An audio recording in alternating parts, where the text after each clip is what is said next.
Endry avy milalao amin'ny tompo tonga eto amin'izao tempolin'Andriamanitra izao isika. Ame voninahitra an'Andriamanitra satria noho ny fahasoavany sy ny fitiavany ary ny famindrampony amintsika dia mbola tonga eto amin'izao toerana izao. Ny tenin'Andriamanitra dia milaza ao amin'ny Eksodosy. Ary hoy Jehovah, efa hitako tokoa ny fahorian'ny oloko izay any Egipta. Ary efa reko ny fitaraina noho ny ataon'ny mpampiasa azy. Eny fantatro ny alahelony, dia efa nidina aho zao hamonjy azy amin'ny tany any Egiptianina. Ka hitondra azy hiakatra hiala amin'izany tany zany, ho any amin'izay tany sosy malalaka, dia any amin'izay tany tondra-dronono sy tantely. Koa avia ankehitriny ianao irahako ho any amin'ny Farao, hitondra ny zanak'Israely oloko hivoaka any Egipta. Zay ny tenin'Andriamanitra ry havana alohan'ny hanomboantsika amin'ny fotoana. Satria nahoana? Zao ray aman-dreny zao, ilay Mosesy izay nataon'Andriamanitra fitaovana hitarika ny zanak'Israely. Andro ny androany, ka rariny loatra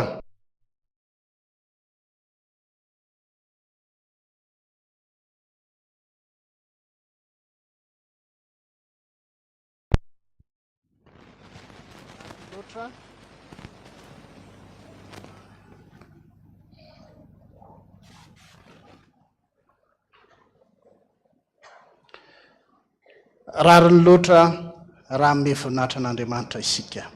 Voninahitra ny eo an'Andriamanitra irery ihany. Aleloia! Masina, masina, masina Jehova tompony maro, enky voninahiny tany rehetra. Amen. Anoizatsika ny famesam-boninahitra an'Andriamanitra dia hovaditsika ny salamo 500. Salamo 500 ndiny voalohany hatramin'ny 10. Vitsy zay dia ny hira 170 ny andininy voalohany sy ny 2 mezatsika voninahitra an'Andriamanitra. Salamo 500 ndiny voalohany hatramin'ny 10. Ny hira 170 amin'ny FPVM ny andininy voalohany sy ny 2. Aminaran'i Jesosy, miderany Jehova miantsony anarany, atao fantatra ny amin'ny firenena ny asany, mirao azy.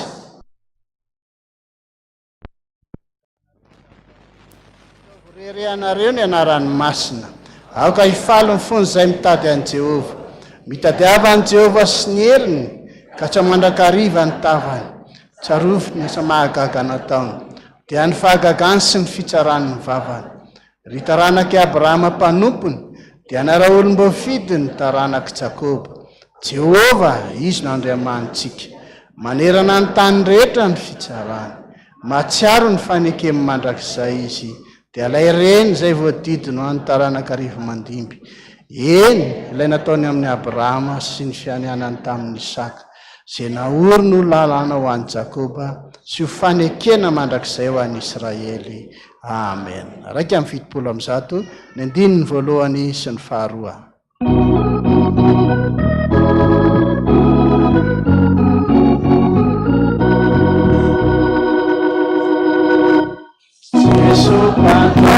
Malaza nutuku panjahakana Marisi cara indira kaisi luaruna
mivavaka isika. Manome voninahitra anao izay ry Andriamanitra tomponay sy fanjakanay. Andriamanitra rainay amin'ny alahana Jesosy zanakao. Misaotra anao zahay, manome voninahitra anao eto amin'izao toerana izao, dia tsy hafa fa vavadana lanitra amezana voninahitra anao. Ankehitriny ara-tompo, tongetony vahoakanao, tongetony mpanomponao rehetra, misaotra anao, mankasitraka anao, satria mbola nomenao an'izao ray aman-dreny zao, dia dada Randranatoandro Jean Joseph zany. Andro ny androany Jesosy, ka hifantoka bebe kokoa amin'izany ny famezanay voninahitra anao. Izany indrindra no mantafavory anay rehetra Jesosy, miangatanay Jesosy dia ianao mbola hitantana sy vivina zao ray aman-dreninay izao, izay nomenao solomosisy.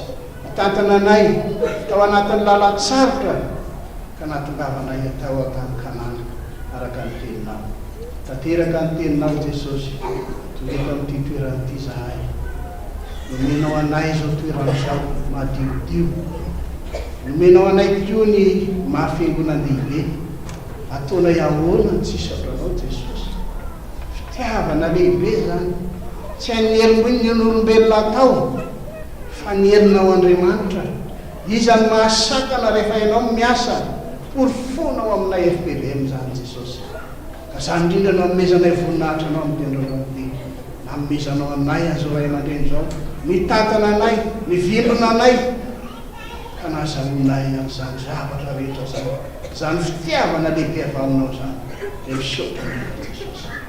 Ankehitriny ara Jesosy ny anjelinao any an-danitra izay manome voninahitra anao. Hidrina amin'ny feon'izy ireo izay mba amezanay voninahitra anao manao hoe: Masina, masina, masina Jehovah Katomaro, eka ny voninahitra rehetra. Amen. Afaka apetraka tsika. Endry avy miralo amin'ny toko andro lehibe tokoa ny andro androany. Zay natokana ho an'izao ray aman-dreny zao. Tsy izay zany fa hitata Randranatoandro Joseph zay filompanorona ny FPVM manerana an'izao tontolo zao. Araka ny teny izay mivakina tamin'ny voalohany teo dia hoe ho avy Andriamanitra hamonjy zanak'Israely. Ary niantso an'i Mosesy izy mba ho fitaovana ho ampiasaina mba hatateraka an'izany tenin'Andriamanitra zany. Nanaiky ny ray aman-drenitsika. Ary tamin'ny mbola kely izy dia efa ataony famanginy Jesosy azy. Hitantsika ny boky izay mirakitra ny tantarany. Ary eo amin'io Exodosy ihany mahita fa rehefa Mosesy rehefa nalefa teny ambony rano dia hita ny zanaky Farao. Dia notendreny ny anarany hoe Mosesy no atao anarany. Tany izy dia fahita an'Andriamanitra. Dia maro ny lalana nandehanany ka nahafahantsika, natongavantsika eo amin'izany hoe tany Kanana izany. Zany mihitsy ny fiainan'ny FPVM. 20 taona nedivana zao tany ny fiangonan'izao tsika. Misy zavatra ampatsahivana kely atsika fa ohatrany adinitsika hoe inona ny fahasoavana lehibe nomen'Andriamanitra atsika avy amin'izao ray aman-dreny zao. Fitaovana daholo tsika rehetrarehetra, fa raha tsy nisy izy tsy ohatran'izao tsika. Nomen'Andriamanitra atsika izay tany zao ary misoratra amintsika lasa tsika madiodio. Nomen'Andriamanitra atsika koa avy eo ny mahafiangonandehibe. Reo zavatra anankiroa reo izay tena nampiasa saina ny ray aman-drenitsika mihitsy. Tsy mampandry saina azy andro manalina. Ahoana ny efaran'ny fiangonana? Ahoana no avy ny fiangonana FPVM? Zany ny fitiavan'i Jesosy atsika no zao ray aman-dreny zao. Ka zany indrindra no amezantsika voninahitra azy eto ka dia ame voninahitra ny Andriamanitra tsika no ny amin'izany fitiavany atsika izany dia hitehaka ho an'izao ray aman-dreny zao ho voninahitr'Andriamanitra.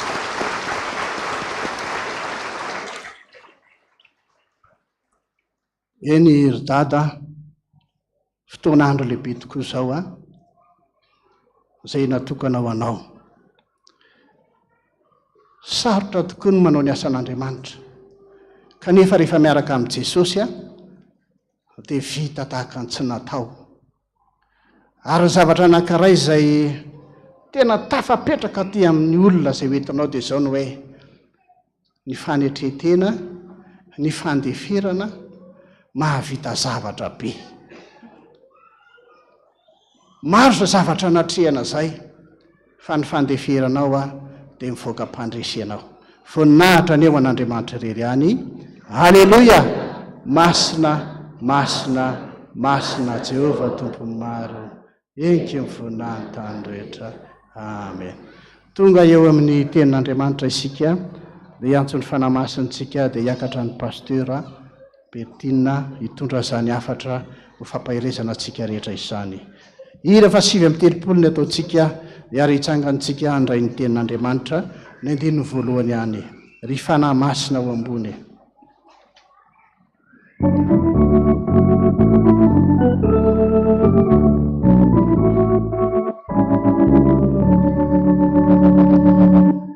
Ry fanahy masina ao ambony, ilany Jesosy Dombo, Isaya videmiravuti, afanau atatau, rifanai masino omikira,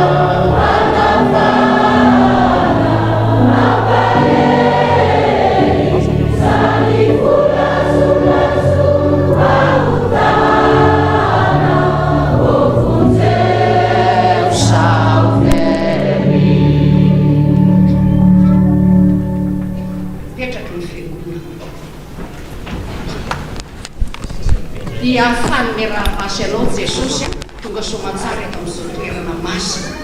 Eto ny vavahadin'ny lanitra, anokafan'Andriamanitra ny lanitra ka andriany eny lohany, andindiny eny antsika tsirairay avy. Ary dia faly miarahaba dada Pasteur tratran'izao Alahady mpitandrina izao mba fotoana mba hipetrapetrahana.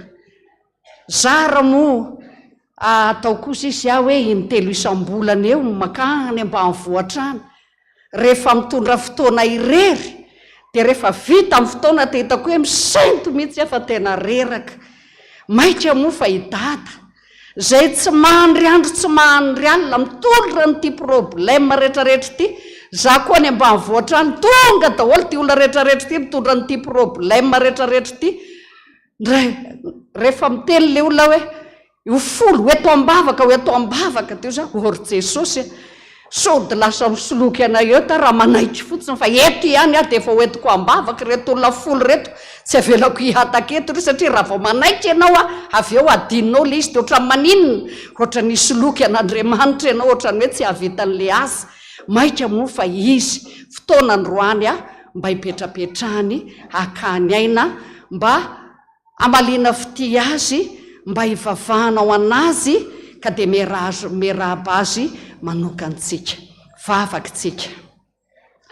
Ray ho amasinana ne ny anaranao, ianao le Andriamanitra mahery, ianao le Andriamanitra tompony lanitra sy ny tany, ianao le Andriamanitra avipetraka fa Andriamanitra miondrika mijery ny zanak'olombelona. Ary ny teny ianao hoe ny zanako sy ny asan'ny tanako aoka fa ho adiditro ihany. Misaotra anao Jesosy amin'ity andro androany ity, amin'ny zara fanompona kosa eo omenao, azoana mampahery an'ity olom-bofidinao tsy Jesosy. Ary dia misaotra betsaka koa Jesosy reto vahoakanao reto zay ampaherezanao zay mbola hiazakazaka Jesosy satria ady ety amin'izao tontolo izao.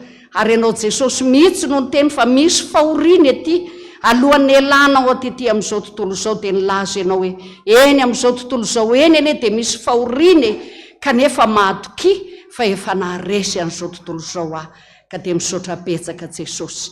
Tonga amin'ny fotoana Jesosy zay isoloko tenanao isoloko vavanao mangataka ny fanahany fahendrenao le fananao masina andahatra ny teny ato ambavako ianao ary dia mitenena Jesosy ary sokafo ny sainao sokafo ny sain'ny olona mba halalan'ny soratra masina dia mitenena Jesosy ny voninahitra ho anao rery-any. Amen.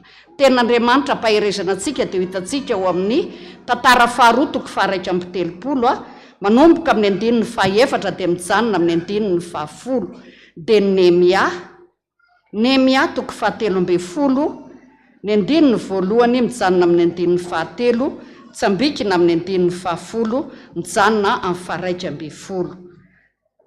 Deux Tanina 31 tantara faharoa toko faha 1:30 ny andininy faha 4 mijanona amin'ny andininy faha 10 dia Nehemia toko faha 13 ny andininy voalohany mijanona amin'ny andininy faha 3 mitsambikina amin'ny faha 10 2:10.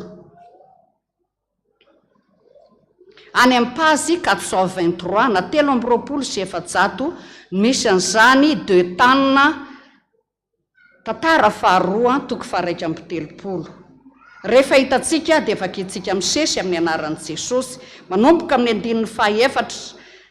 Ary ny olona izay nonina tany Jerosalema nasaina nandony anjaram-pisorona sy ny Levita hipetrahany tsara amin'ny lalan'i Jehova. Ary noho ny ely izany teny izany dia nitondra ny voaloam-bokatra betsaka ny zanak'Israely dia vary sy ranom-boaloboka sy diloilo sy tantely ary vokatry ny tany isan-karazany. Ary ny fahafolo-karena tamin'ny zavatra rehetra dia betsaka koa ny netiny. Ary ny Israely sy Joda izay nonina tany an-tanànan'i Joda nitondra ny fahafolo-karena koa dia omby sy ondry amanosy ary ny fahafolony zavatra nasaina izay no avisaina ho an'i Jehovah Andriamanina. Ary no visaina ny tokotoko maro ireny. Ny volana faha 3 vao nanomboka nanokotoko azy izy. Ary tamin'ny volana faha 7 no nahavitany azy. Ary noho ny avy Ezekia sy ny mpanapaka ka nahita ireo nevosa ireo dia nisaotra ny Jehovah sy ny Israely olona izy. Ary Ezekia nanontany ny mpisorona sy ny Levita ny amin'ireo nevosa ireo. Ary Azaria mpisorona taranak'i Sadoka namaly azy hoe hatramin'ny andohan'ny hitondran'ny olona ny fanatitra ao an-tranon'i Jehovah dia nihinana izay ka voky sady be misisa. Fa Jehovah ny tany olony ary ny sisa dia ireo mevosa ireo. Ny Nehemia toko faha 13 manomboka amin'ny andininy voalohany. Ary tamin'izany andro izany dia novakina teo anatrehan'ny olona ny teny novakina teo anatrehan'ny olona ny teny ao amin'ny boky no misesy ka hita voasoratra ao fa ny Amonita sy ny Moabita dia tsy mahazo miditra amin'ny fiangonan'Andriamanitra mandrakizay satria tsy nitsena hanina ny rano ny zanak'Israely izy fa nanamby amin'ny Balama hanosina azy. Kanjo nampidian'Andriamanitra ho fitahiana kosa ny fanozonana. Ary rehefa ren'ny olona lalàna dia navahany hiala tamin'ny Israely ny olona hafa firenena rehetra. Andininy faha 10. Ary hitako fa tsy voaloha ny fiveloman'ny Levita ka dia samy efa nandositra ho any an-tsaha avy ny Levita sy ny mpihira izay nanao ny raharaha. Dia ny fandahatra tamin'ny mpanapaka aho ka nanao hoe nahoana ny dia ilaozana ny tranon'Andriamanitra dia namory azy aho ka nametraka azy teo amin'ny toerany avy. Dia ny teny spesiala kosa aloha raha nitondram-bavaka hoe Jesosy inona ny teny menao an-dada amin'izao alahady mpitandrina izao dia ao amin'ny Isaia toko faha 8:30.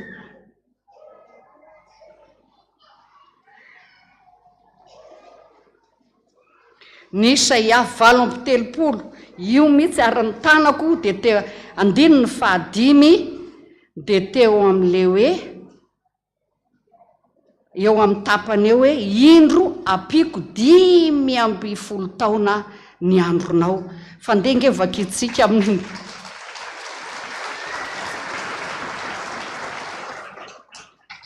manomboka amin'ny 5 ohatra natina hitan'le teny ny fitaritana teo dia ohatra mitovitovy le izy mandianaka lazao amin'ny Ezekia hoe izao ny lazain'i Jehovah Andriamanitra Davida rainao efa noenoky ny fitarainanao ary efa hitako ny ranomasonao indro apiko 5 taona ny andronao teo amin'le hoe indro apiko 5 taona ny andronao teo mihitsy ny tanako no nitehaka ray masonao manamasinana amin'ny fahamarinana ny teninao ny fahamarinana amen raha mahitsika ry havana dia mpanjaka Ezekia no nanjaka tamin'izany andro zany vadibadika eny moa ny ora sy ny fotoana vadibadika eny ty fanompoana n'Andriamanitra ty azo lazaina hoe mandalo inona mandalo fifaliana mandalo fahoriana fa raha ny zavatra rehetrarehetra entsika dia dia ty amin'ity zao tontolo zao ty tsisy zavatra mora mihitsiny ary raha mahitsika any amin'ny nomery zay nomery any amin'ny Exodosy any 7 rehefa niteny Andriamanitra rehefa nitaraina ny zanak'Israely dia maninona hitako ny fahorian'ny oloko izy dia maninona hidina azy ao hamonjy azy tsy hoe avy nandevozona ny zanak'Israely efa reraka andevo tany amin'ny tany Egypta dia ozy Andriamanitra hoe reko ny fitarainany dia ry mibozaka maitsomaitso tsy zay le izy hoe eo nareo mahakaina fa mbola ozy hoe hoetitra any amin'ny tany tondra dronono sy tantely tany mbola atao inona tany mbola hoe diavana mbola ady fa sotsika mieritreritra hoe ry ny tany Kanana ohatra ny eritretritsika hoe niala tany an-dravoangy fivavahantsika mbola bulldozer ny anetry azy mbola lala tsarotra vao tonga amin'izao toeran'izao fa sotsika mieritreritra hoe azo ty fa ady vao tonga zany rehetrarehetra zany ary mampatsiaro ny zanak'Israely nandeha nandeha nakany ngale tany Kanana dia tonga dia ndaotsika ao amin'ny tany Kanana dia ty daholo ny voaloboka be sy ny inona hoanina tsisy azany fa mbola inona mbola entina hisafo ny tany Kananita tany Etita tany Jebosita ary ny taranaky ny Nefilima no mipetraka tao zay avy ranjanana misy 3 metatra sa 1 metatra ny ahavony ary zay nampangorooro hoentin'Andriamanitra tsapaina mihitsiny ny olombofidin'Andriamanitra hoe manahoana moa ny finoana manoloana ny ady sarotra zay hoatrena satria ady sarotra nitondrany azy ary hitantsika tsara ny amin'ny nomery 7 any fa nampimonomonina ny zanak'Israely zay nandeha ny safo ny tany Kanana fa hoe avy ranjanana ny olona hoe tahaka ninona ozy izy tahaka ny tsingetan'izay teo anatreny ary dia ozy izy Josua sy Kaleba Tandremo aza matahotra n'io tany io izy aza matahotra an'ireo ianareo fa ny fiarovan'Andriamanitra ny miala amin'ireo inona moa ny Amonita sy ny Jebosita sy ny Kananita zany hoe manany Andriamanitra ireo tsy le Jehovah nanao ny lanitra sy ny tany ny Andriamanitra ireo fa Andriamanitra araka le tenin'Andriamanitra any amin'ny Jeremia hoe any amin'ny Salamo 5:10 any izay sa 5:10 hoe ny Andriamanitra ny firenena dia zava-poana manana maso fa tsy mahita manana orona fa tsy mandre manana sofina fa tsy manom-bolo zay ny Andriamanitra ireo dia ozy Kaleba sy Josua ny fiarovana-Andriamanitra ny niala tamin'ireo fa Tandremo hoe fa aza mijery ny tsanganan'ireo fa hanina ho atsika ireo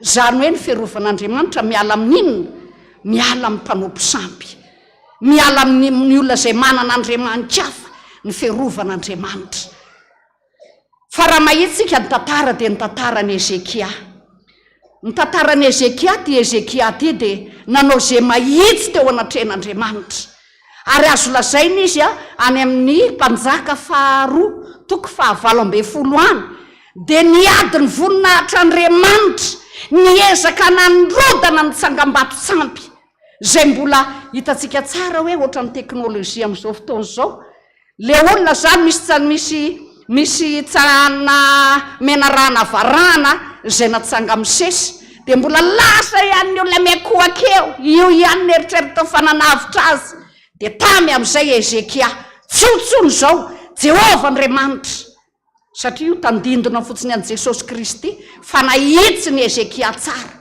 ny fivavahana tokana ho an'Andriamanitra tokana sady marina ary de niaro ny voninahitra Andriamanitra izy ary any hitantsika any amin'ny mpanjaka faharotoko 7 any de any amin'ny 15 any hoe Jehova Andriamanitra nitokiny ka te tsy nisy takany Ezekia na ny tao alohany na ny tao arinany fa nambininy izy tamin'izay rehetrarehetra nataony nanakarena de nanakarena Ezekia de hitantsika tsara ny zavatra rehetrarehetra zay de hitantsika ndray ato amin'ny tantara faharoa ndray toko 2:30 de manomboka amin'ny 9:420 ny andalandalany eny de hitantsika tsara ty fanarahana an'Andriamanitra ty tam'izany andro zany 9:420 tam'izany andro zany de narary saika maty Ezekia koa de nivavaka tamin'i Jehova izy ary Jehova niteny taminy ka nanome azy famatarana fa Ezekia tsy mba namaly arak'izay soa efa natao taminy fa niavonavona ny fony de niara ny fahatezerana ambamin'ny Jota sy Jerosalema kanefa Ezekia nanetry tena noho ilay niavonavonany ny fony de isy ny mponina tany Jerosalema ka de tsy niara ny fahatezeran'i Jehova ireo fahavelon'i Ezekia hitantsika tsara le lalana niady ny voninahitran'Andriamanitra mandeha ny fotoana nambinina Andriamanitra Ezekia nanjary naninona ndray ny fony nanjary miavonavona ary ty Ezekia ty rehefa misy fahoriana eo aminy le ozy ny tenin'Andriamanitra misy azo fahoriana avy eo nareo de maninona ozy aoka izy nivavaka Ezekia ary rehefa mivavaka Ezekia de nanome azo famatarana Andriamanitra tandremindre Ezekia fa miavonavona ny fonao tsy arakaraky ny soa nataoko taminao anie no entinao manompo ahy ary de zao naninona Ezekia rehefa nanetry teny Ezekia de niala tamindray ny fahatezeran'Andriamanitra de hitantsika tsara ndray nandeha ndray ny tantara ato amin'ty 1:30 ty manitsy tsara Ezekia hoe tsy volo karaha mampisorona lasa mandeha any atsahany dolodolo ny lozana ny tranon'Andriamanitra zany ange so de veritsika fa asa mory ty asana mpitandrina ty na asana mpiandry ty na asana iraky ty fa zao tsy maintsy manao ny asan'Andriamanitra lasa nandehandeha tany nandeha ny karama de ozy nataony naritsy ny Ezekia tsara hoe aloavy ny anjara mpisorona aloavy ny anjaran'izy ny anjaran'ny Levita ary de rehefa nanao any fiangonana de naninona izy ery amin'ny 10:10 ery ary Ezekia ozy izy nanontany mpisorona sy ny Levita ny 10:7 taranaky Zadoka namaly azy hatramin'ny andohan'ny itondrany olona fanatitra ao hatramin'ny Jehova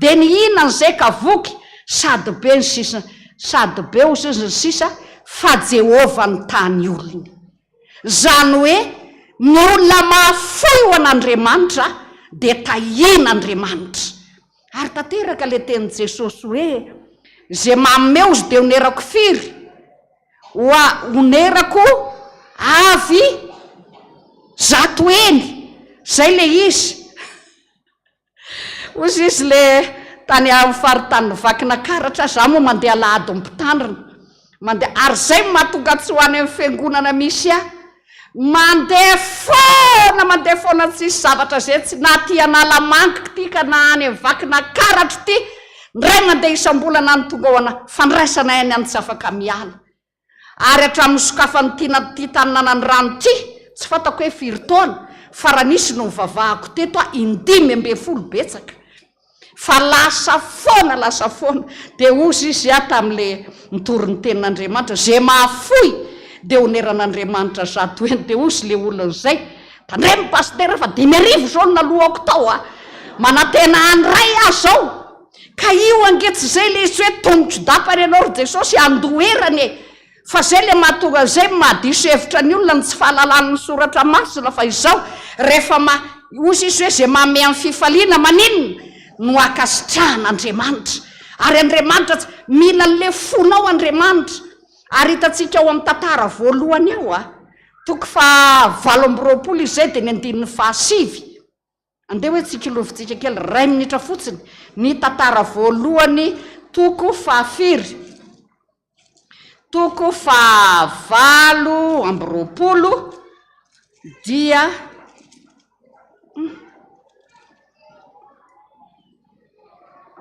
tantara voalohany.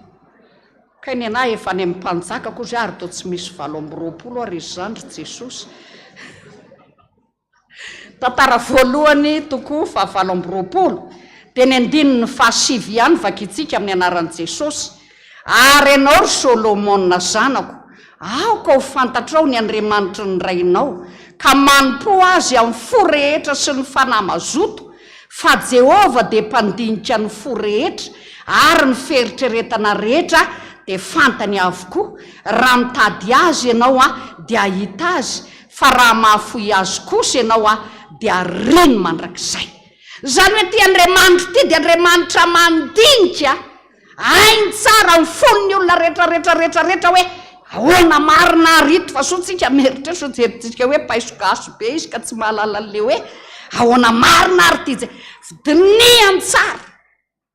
Ary zay no nahatonga azy raha mijeritsika hoe firy moso raha mijeritsika any amin'ny filazon-tsara ny jaona toko 5 any jereny tsara izy tonga dia niteny tamin'le marary miparle sisa hoe maninona voavelany elokao ndana be taony fandrinao, satria fantany ny ao anatin'ny fony fa rehefa sitrany izy dia taizany hitany tany anatin'ny tempolin'Andriamanitra. Ary Jesosy nahita azy tamin'izay toy izay tanyremo aza manota intsonina fa ndreo enjakenjana kokoa manjoanao. Zany hoe fantatra Jesosy tsara ny fony, fa olona isotra azy iverina ny anatin'ny tempoly, fa tsy olona andeha hanao ratsy izy io. Ary zay nahatonga an'i Jesosy hoe voavelany eloko mandana be taony fandrinao. Dia hitantsika tsara fa ty Andriamanitra ty dia Andriamanitra mijery mandinika tsara, fa ny olona mahafoy ho an'Andriamanitra hatramin'izay nitondrana ny fanatitra ao an-trano Jehova, ninana daholo ny olona ka voky. Ary dia ny sisa dia mevosa, zany hoe tsy laninanina mihitsy ny tao anatin'ny tempoly, ninana mpisorona voky, ninana daholo ny mpanompon'Andriamanitra voky satria nitaha ny olona Jehova Andriamanitra. Ary raha mijeritsika tato amin'ny Nehemia izy iny raha tsy diso dia Nehemia toko 7 toko 7:20 hoe Andriamanitra ny zavatra tsikarotro zany ny zavatra hitako. Ary namaky an'ity baiboly ty mandalina an'ity Andriamanitra dia mendany amin'ny olona zay nifidian'Andriamanitra na dia Jesosy ary. Eritrereto tsara rehefa marina miteny Andriamanitra hoe ny amy mpanompoko ny fidiko tsy mba hariko. Jereo tsara fa na dia nikorosy izy Jesosy matsy amin'ny Petera, indro Satana maninona ozy izy mikoroka anao taka amin'ny fikoroka vary. Zany hoe na dia kororoan'ny devoly taka amin'ny fikoroka vary aza ny olom-bo fidin'Andriamanitra, dia Jesosy mivavaka ao anazy aninona mba tsy ho levina ny finoany. Indro Satana ozy mikoroka anao taka amin'ny fikoroka vary, fa mivavaka ao anao ary Petera mba tsy ho levina kosa ny finoanao. Dia hitantsika tsara fa Andriamanitra dia mendany amin'ny olona izay nifidiny. Ka rehefa nifidin'Andriamanitra ny zanak'Israely niala tany amin'ny tany Egipta, dia hitantsika tao amin'ny alina teo fa hoe zay olona rehefa nidiniana ozy izy nivakina tsara, zany hoe misy tahiry any. Rehefa nivakina zany ny boky tato amin'ny 7:20 tamin'ny Nehemia dia hoe voasoratra tao anatin'ny boky ny Mosesy fa ny Amonita sy ny Moabita dia tsy mahazo miditra ny fiangonan'Andriamanitra mandrakizay, satria tsy nitsena hanina sy rano ny zanak'Israely izy fa nanamby amin'ny Balama anosona azy. Misy tantara zany hoe hitan'Andriamanitra. Zay nahatonga ny Davida mpanjaka dia nitandrina n'izany atao hoe olombofidin'Andriamanitra zany ka na inona zavatra nataon'le olombo ositra Andriamanitra dia Saoly sanatria amiko izy ny aninjitra ny tanako amin'ny voositra teo alao Andriamanitra ny tompo natokany aminy fa tandremana tsara fa Andriamanitra dia maninona mentany amin'ny olona zay ny fidiny ary hitantsika tsara fa zay nanirana ny Saoly any amin'ny mpanjaka voalohany toko 5 any navany tarozy izy matsy an'ny Saoly mandiana arinjano azasina miangana fa tadiditro ny nanotrehan'ireo azy ny teny Andohasandrika fony izy avy any amin'ny tany Egypta azasina miangana ozy hatramin'ny zaza minono dia ozy izy Saoly tamin'izay mevany etita fa reo no nampisotro rano ny zanak'Israely namme rano ary zay le tenin'i Jesosy ny laza fa na raha mangatsika zao zo natolotra amin'ny mpanompoko dia maninona tsy overiny valipitiany enjana ange Jesosy amin'ny olona zay nosoran'Andriamanitra nofidian'Andriamanitra rehefa miditra any anatin'ny tokantrano Jesosy ny teny reny olona irahako reny na raha mangatsika aza natolotra ao tsy veriny valipitianao zany ny olona mame ho an'ny olombofidin'Andriamanitra manohana ny asan'Andriamanitra mame ny mpanompon'Andriamanitra ambenin'Andriamanitra ary tsy veriny valipitiany dia hitantsika tsara amin'ny farany zany hoe ady ety eo nyray tao amin'ny andininy fa 7 ao amin'ny Ezekia io dia naninona ndray Ezekia narary saika maty ndray Ezekia ary inona ndray zavatra nataon'Andriamanitra taminy naniraka ny Isaia izy afary ny akonanao ry Ezekia ho faty ianao fa tsy ho velona fa niraisiny Ezekia zay tenin'Andriamanitra niraisiny tamin'ny finoana fa ty Andriamanitra zay ivavahako ty dia Andriamanitra azoko ifandaharana Andriamanitra azoko araka ny teny eo amin'ny Isaia hoe avy ifandahatritsika fa natahaka ny jaky aza ny fahotanao dia hodioviko hitaka ny oram-panala rehefa mifandahatra tamin'Andriamanitra izy miteny tamin'Andriamanitra hoe tsarovy zay nandanako tamin'inona ozy izy tamin'ny fahitsiana teo anatrehanao dia niverin'Andriamanitra mbola tsy mivakory mbola tsy tonga akoriny mbola tsy mivoaka n'le mantakory Isaia dia ozy izy Andriamanitra matsy any Isaia mandala miverina any amin'ny Ezekia mpanompoko reko ny fitarainany apiko firy ny andro nozy izy apiko 15 taona ny andro iainany zany hoe ty Andriamanitra ty ny laklean'ny fitombon'ny andro iainatsika ny tena lakle dia ahoana ozy dada mo masika sa tsara fanahy re olona tsara fanahy izy io izy tsara fanahy izy ary be fandeferina dia manginy izy ary misy trisitra kely zay fotsiny ny azy ary na ela velona misesy dia tsara fanahy misesy hitantsika any amin'ny Nomery toko 12 any ny andininy 7 hoe misesy dia lehilahy tsara fanahy mihoatra noho ny olona rehetra tambonin'ny tany ary any amin'ny Deutéronomie 34:7 izy dia zao ny ao hoe 20 taona misesy vao maty tsy pahana amin'ny masony na niena ny heriny zany hoe izy zany tsy narary tsy niena ny heriny fa tonga fotsiny fotoana dia naninona nalain'Andriamanitra izy ny olona tsara fanahy ary ny teny Jesosy mihitsy manambara any amin'ny filazony tsara nosoratany Jaona toko 5:15 hoe sambatra ninona sambatra ny malemy fanahy fa maninona izy no mandova ny tany dia anjaranao mieritreritra hoe masika ave sa tsara fanahy kizitimbelona sa manahoana fa vehivavy kizitimbelona aloha dia midea calcifie ao an-trano ao dia rehefa miala ny calcium dia ozy izy ny olona ary maninona ianao marary lava dia hoe tsy maintsy mitondra azo fijaliana nefa azo fijaliana ninona azo fijaliana ny fikizitinana misy lehilahy kizitina velo sa tsisy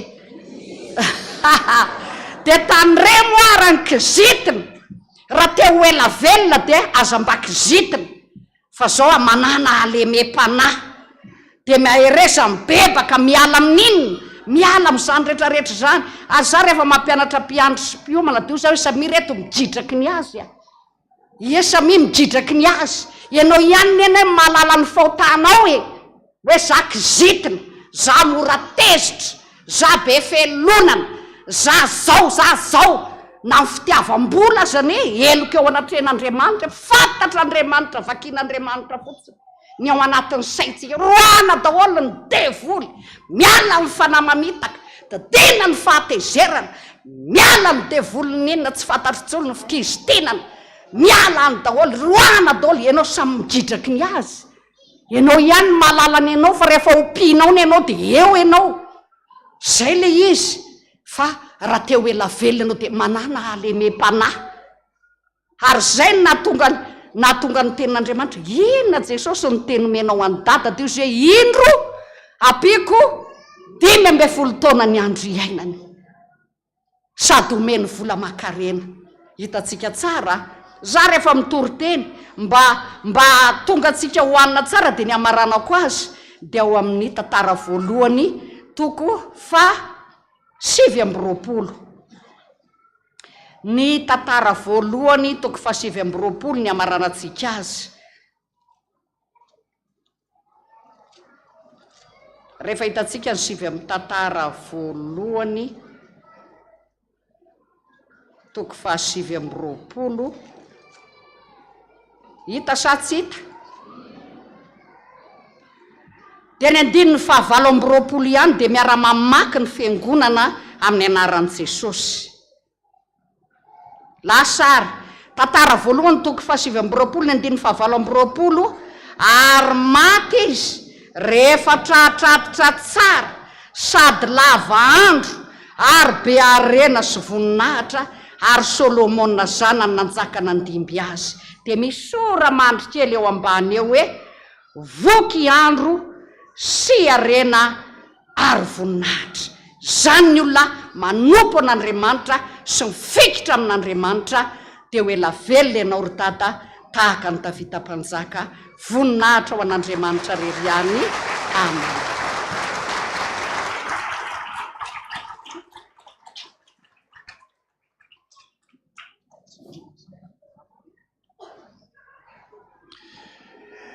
Saotra an'Andriamanitra sika ny amin'izany tenin'Andriamanitra izany a. Eo anatrehan'izany tenin'Andriamanitra izany izay entina nampahirezana indrindraindrindra izao raha aman-drentsika izao. Alohan'ny hibebahantsika, hitondrantsika ny fahotantsika eo anatrehan'Andriamanitra dia hijery kely ny salamitsika fa 900. Salamo fa 900 a, izay mampiseho mandrakariva zany fanenjehana Mosesy ny tsy firarahiny zanak'Israely ny fitiavan'Andriamanitra azy a, izay nandrany amin'ny Mosesy. Efa nran'Andriamanitra Mosesy hamonjy azy a, dia mbola mimonmonina ny zanak'Israely, manenjika ny zanak'Israely. Ao amin'ny salamo fa 900 ny ahitantsika an'izany rehetrarehetra zany, fahapahany ihany no vakiako aminao amin'ny aran'i Jesosy ny 9. Efa nanota izahay mba amin'ny razanay, efa nanao izay meloka sy ratsy izahay, ny razanay tany Egypta tsy mba nandinika ny fahagagana nataonao. Dia mitsambikina ny 15. Dia nomeny azy izay nylainy, kanefa nampahay azy ny kosa izy.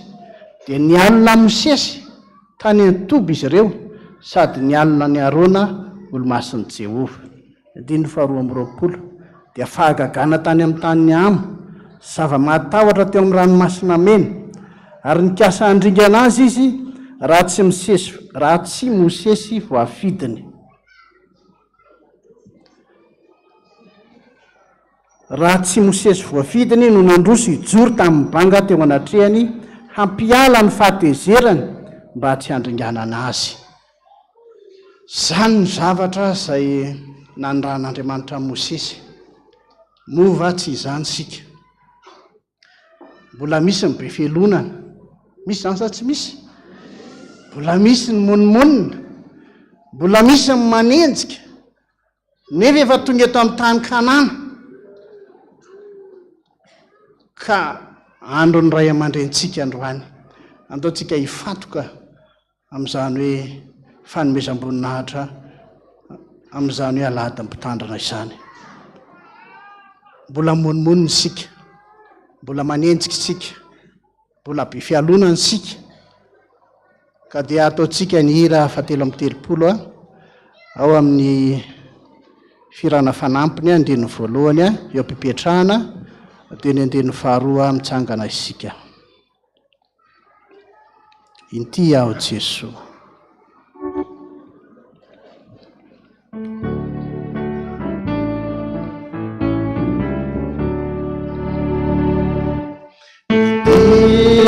Jesu liansuayana nadeti mendike manulu delisa yananu nifidi siajuniana siaju salubidi likukumamena sielukuresa yufiawafa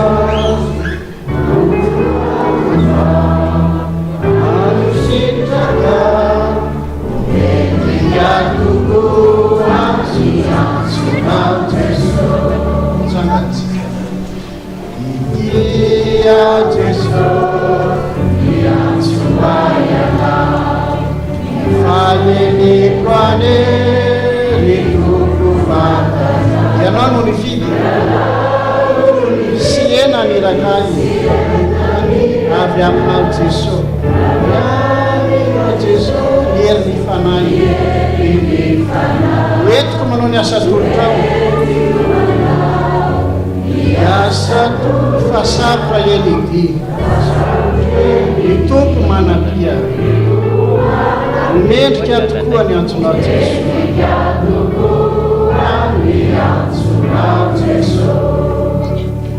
vavaka isika manome voninahitra anao zay Jesosy manondrika ny lohanay hampanajana eto amin'izao tempolinao masina izao satria mahatsiaro dia mahatsiaro mandrakariva fa tsy mendrika Jesosy olombelona ny natsonao hanome voninahitra anao ny asanao zay asa masina asan'ny anjely any an-danitrany ka noho izany indrindra Jesosy maro ny fahadalanay maro ny faratsinay fa ny mahagaga anay dia mamindra fo foana ianao aizany famindraponao zany Jesosy mbola manome fotoana miala nenina ianao satria tianao zahay Jesosy ankehitriny Jesosy andro lehibe ny andro androany zay andro zao raha aman-drenina izao samy nandeha tamin'izany daholo Jesosy mety amin'ny fisainanay mitsaratsara mety amin'ny fisainanay zay manenjika mijery amin'ny maha olombelona anay kanefa hitanay Jesosy ankehitriny hitanao Andriamanitra zany ary zany indrindra mbola namomezanao anay fotoana ifonanay eto anatrianao ifonanay zany Jesosy tahaka Mosesy ranoranao hamonjy ny zanak'Israely hitondra azy any amin'ny tany Kanana tsy tondra dronono dia mbola namometsiny mbola nitsaratsara ary mbola nanenjika koa ankehitriny Tompo reto ny vahoakanao manontolo mitondra ny tenanay ao anatrianao zahay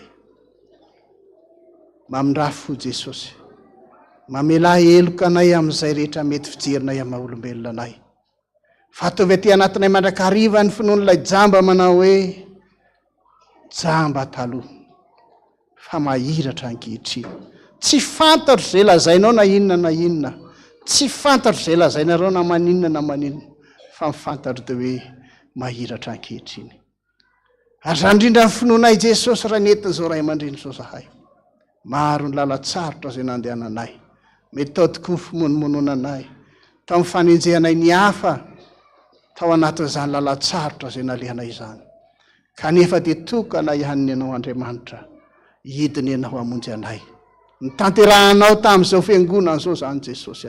Nitanterahanao tamin'izao mpanomponao zao zany Jesosy. Ka zany indrindra nisaorana ianao. Misaotra Jesosy. Ka mangataka famindram-po mandrakariva aminao zay Jesosy. Mba hitanay fifaliana eo amin'ny fanarahana anao. Hoy Jesosy hoe indray mpimasomonja no navoizako anao. Fa amin'indra fo lehibe kosa nampidiko anao. Tamin'ny tamin'ny fahatezerako nanafenako nitavaka taminao indray mpimasomonja. Fa amin'ny famindram-po mandrakizay kosa namindrako fo aminao. Hoy Jehova mpanavitra anao. Misaotra Jesosy. Misaotra anao ny amin'ny teny famindram-po mandrakariva. Satria fantatra efa tiana ianao. Davida mpanao salamo raha ny fona teo anatrehanao Jesosy. Dia faly indrindra izy rehefa namindra fo taminy ianao ka nyteny hoe sambatra ny olona zay voavela ny elony sy voasarona amin'ny fahotany. Sambatra ny olona zay tsy sain'i Jehova eloka ary tsy misy fitaka ny fanahiny. Amen. Mino an'Andriamanitra ray tsy tompo-panao ny lanitra sy ny tany aho. Ary mino an' Jesosy Kristy zanahalahy tokana tompontsika izay nitorotoronina tamin'ny fanahy masina nateraky Maria Virgine lijala napaka Porte Pilato nimboana tamin'ny hazo fijaliana natikana levona nidina amin'ny fiainatsita mitsangana tamin'ny maty tamin'ny andro fahatelo niakatra ho any an-danitra petraka eo kavan'Andriamanitra ray tsy to avy any ny avian'ny tsara velona sy maty mino fanahy masina aho fiangonana masina manerana izao tontolo izao fiombona ny olona masina famelan-keloka fitsanganany tena maty ary ny fiainana mandrakizay. Amen. Ataontsika ny hira fa 7 amin'ny karnea izao miara voaombo aminao ry Kristy o.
Tonga eo amin'ny fanantanterahana ny sakramentan'ny batisa isika dia ataontsika ny hira 720 ao amin'ny FPVM irosony ireo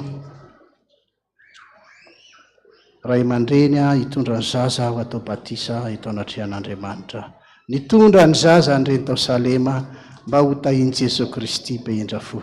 Ny andinin'ny voalohany sy ny faharoa ataontsika dia hiakatra ny ray aman-dreny hitondra ny zaza vitany eo anatrehan'Andriamanitra.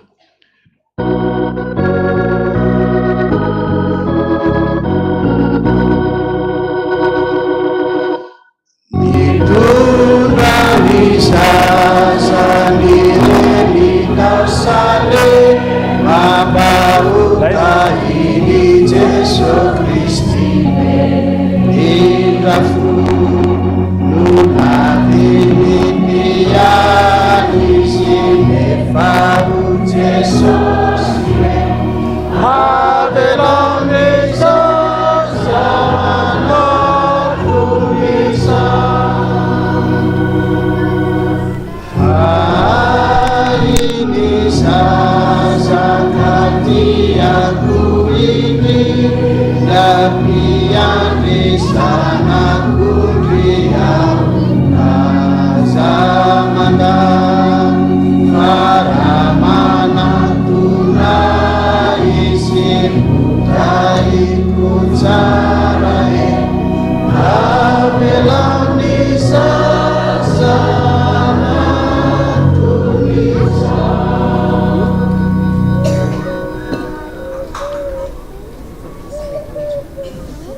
Ny fiangonana FPVM mariavana dia manatanteraka mandrakariva ny baikon'i Jesosy.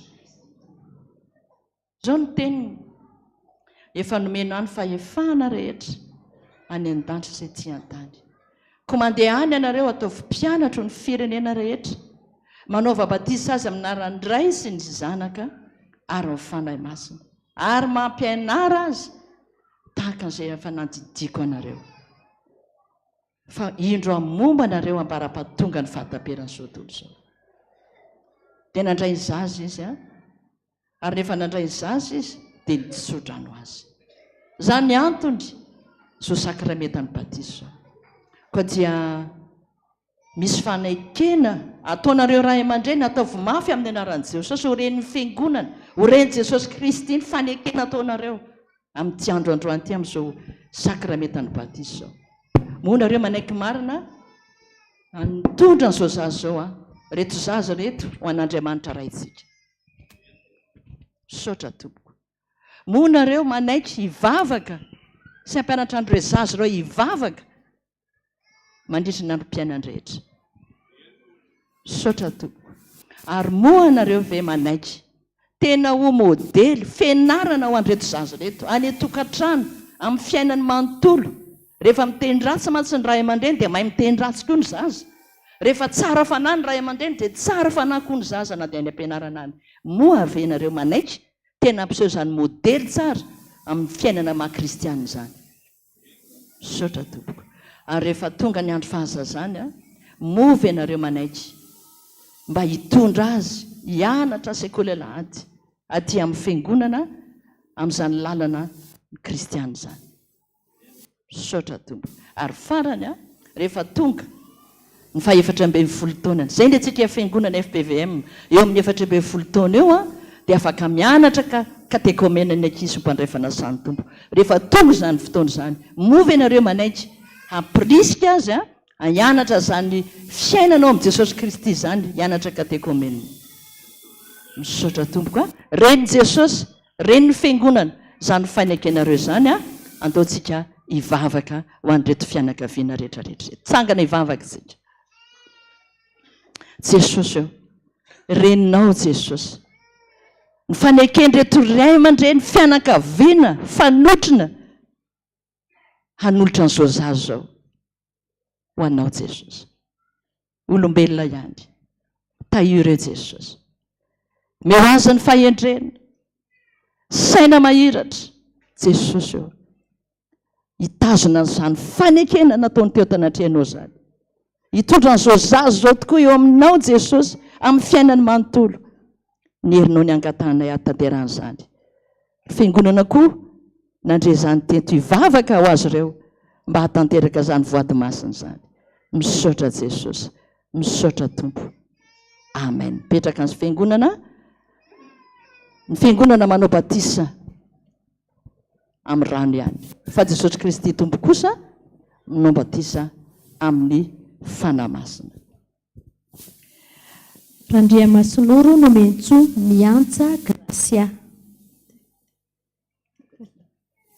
Rahary Alia Michel. Randriamasinoro no mentsoa miantsa gracia ary Rahary Alia Michel. Izay manao batisa anao amin'ny anaran'ny Ray sy ny Zanaka ary ny Fanahy Masina. Jesosy Kristy ny Tompony ombanao amin'ny andro fiainanao rehetra. Amen. Eto zaza zao omeo an'Andriamanitra raitsika. Rakotomalala fandresena ny avo Osea. Andriazarasoa Gabriela. Rakotomalala fandresena ny avo Osea. Andriazarasoa Gabriela. Manao batisanao amin'ny anaran'ny Zanaka ary Fanahy Masina. Jesosy Kristy Tompony ombanao amin'ny androm-piainanao rehetra. Amen. Mandritra ny androm-piainanao rehetra. Dia zao an'Andriamanitra raitsika. Fidiarsoa lahatry ny avo finoana. Rakotoary manana Tomi Loïka n'Antony Saina. Fidy Arsoa Rakotoary manana Tomi za manao Loïka batisana amin'arany raisiny zanaka ny fanahy masina za manao batisanao amin'ny anaran'ny raisiny zanaka ary ny fanahy masina. Tompo Jesosy eny aombanao mandritra ny androm-piainanao rehetra. Hoan'Andriamanitra raitsika Jesosy azo. Arsolo Claudine.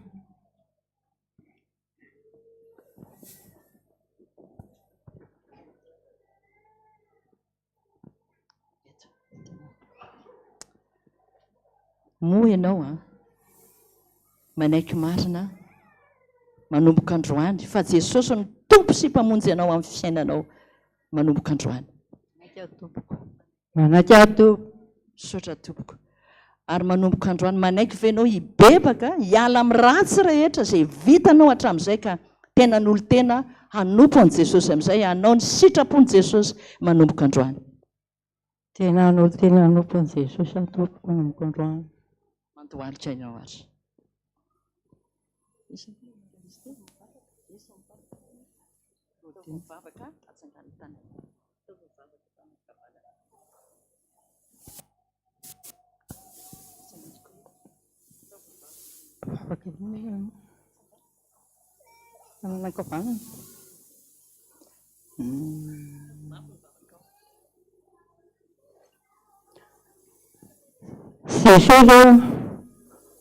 manomboka androany.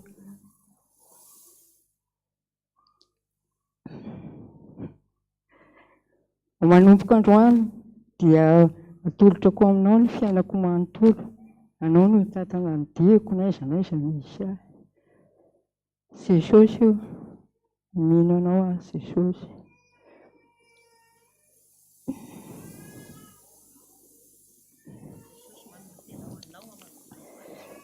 Jesosy manolo tena ho anao manomboka androany. Hiala amin'ny ratsy rehetra manomboka androany. Amen. Manao batisanao amin'anaran'ny raisiny zanaka ary ny fanahy masina. Jesosy tompony hitaridalana anao, ampianatra anao izay lalaka alehanao rehetra amin'ny manomboka amin'ity andro androany. Atoroly azo ny fonao rehetra manomboka androany fa izy hanoro lalana anao. Amen. Tanjeresa sangana amin'ny anaran'i Jesosy.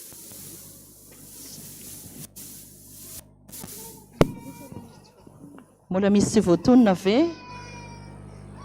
Zay. Sangantsika hivavaka. Vavaka isika. Misaotra anao Jesosy noho ny fitiavanao. Mbola notanterahanao teto indray ny teninao fa avelon'ny zaza nataonao fahazararano fa nitoazan'ny fanjakan'ny lanitra. Dia petraka mandrakariva Jesosy eo ambanin'ny fitantana Alessandronao mahery ny mpanomponao izay nanolotra ny zanany atao batisa androany eto amin'ity toerana ity. Ny voady, ny lokaloka izay natao teto amin'izao toerana izao. Ampatsahivy mandrakariva amin'ny alalan'ilay fananao masina izy. Mbola ahafahany mitaiza, manabe, mikolokolo an'izao zaza izao mba eo anilana mandrakariva, andova ny fanjakanao. Dia aza mafoina masaraka azy fa tehirizy mandrakariva eo ambany elatra sy ambany fahasoavanao izy. Dia misaotra Jesosy ho derain'ny anaranao. Amen. Ataontsika ny hira 350 eo am-piverenan'ny mpanompony eny amin'ny toerana sy fanatazana ny fanomezana. Amen.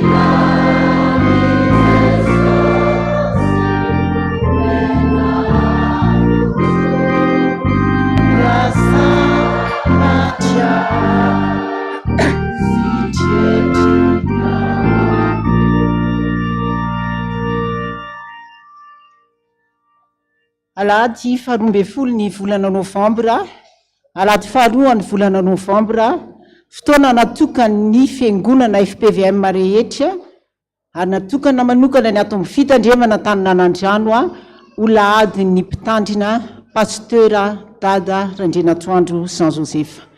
Manoloana n'izay alahadinao zay dada dia hitsangana ny fiangonana rehetra, hitondra ny teny ho fiarabananao dia hitsangana daholo tsika rehetra fiangonana.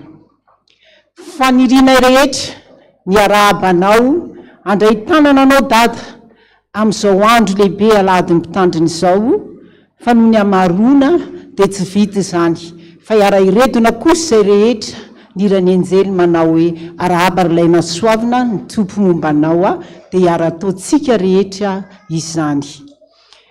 Arahaba rylaina soavina ny tompo mombanao. Tiaka mafy be tsika ho voninahitra Andriamanitra.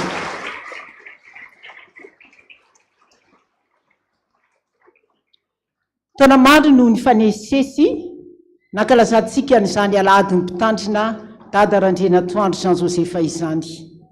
Nahatrany amin'ny ambony tany amin'ny FPVM, na teto anatrehany FPVM, fa ny alahadin'ny mpitandrina androany kosa dia alahadin'ny mpitandrina hafa indrindra. Fa maninona no hafa indrindra? Satria ao anatin'ny fiangonan-dehibe no anatanterahitsika FPVM ny alahadin'ny mpitandrina Dada RANDRIANATOANDRO Jean Joseph androany hafa mihitsy izany ampiavaka dada, teaka mafitsika ny fiarabantsika any dada. Izany tokoa dada no hiarabanay ianao amin'izao andro androany izao. Dada tokana matany, raha aman-dren'ny mpitandrina tsy misy to azy, fa na dia niazakazaka nandritra ny 20 taona na mpitandrina ara, dia mbola mpitandrina perinasa ankehitriny, fa tsy mpitandrina misotro ronono. Faly izahay eto amin'ny fitandremana Taninanandrano, miarabanao dada sy ny zanaka manjafinao amin'izao alahadin'ny mpitandrina natokana ho anao tamin'ity androany ity izao. Ny tenin'Andriamanitra izay atolotry ny fiangonana manontolo anao dia ny ao amin'ny Samuel voalohany 5:20 ka ny 9:9. Samuel voalohany 5:20 ny 9:9 amin'ny anaran'i Jesosy manao hoe: ary izao no holazainareo aminy, tsara antitra ianao, fiadanana aneo anao, ary fiadanana ho amin'ny ankohonanao, ary fiadanana ho amin'ny anananao rehetra. Amen. Izany dada ny tenin'Andriamanitra atolotry ny fiangonana ho anao ao anatin'izao alahadin'ny mpitandrina izao. Betsaka ny fiazakazahana efa nitanterahany dada, betsaka ny lalana efa nalehan'ny dada tao anatin'izany mampitandrina izany. Fisedrana mahamay, lalana tsy zakan'ny olona maro, fa ianao rery ny nahazaka anazy. Ary tsy nedinao ho an'ny ankohonanao na ho an'ny fianakavianao rery ny lalana nalehanao, fa lalana nitondranao ny azo fijaliana, hitondrana ny FPVM hivoaka amin'ny fitahiana mahatretrika, niady ianao tafavoaka ny FPVM ankehitriny noho ianao dada, fifaliana lehibe izany. Ao anatin'izay mahalahadin'ny mpitandrina ny andro androany izay dia tsy mijoro fotsiny ny fiangonana, fa kosa ankehitriny mitondra ny solom-boankazo kely satria raha manoloana ny zavatra nataonao, manoloana ny lalana ny diavinao dada, dia kely ka dia ny fiangonana fitandremana Taninanandrano dia manolotra solom-boankazo kely ho an'ny dada ao anatin'izao alahadin'ny mpitandrina izao.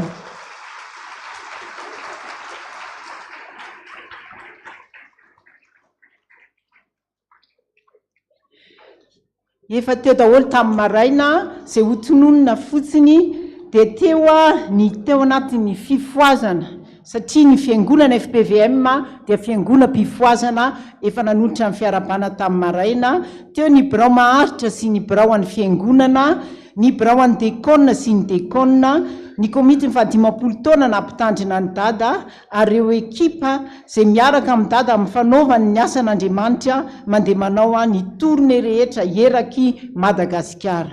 Ny sampana velona atao anatin'ny fitandremana Taninanandrano kosa mijoro manoloana daholy ireo filohan'ny sampanareo fa ny raha riva no fotoana anatanterahana ny fanomezana ho an'ny ray aman-dreny mpitandrina.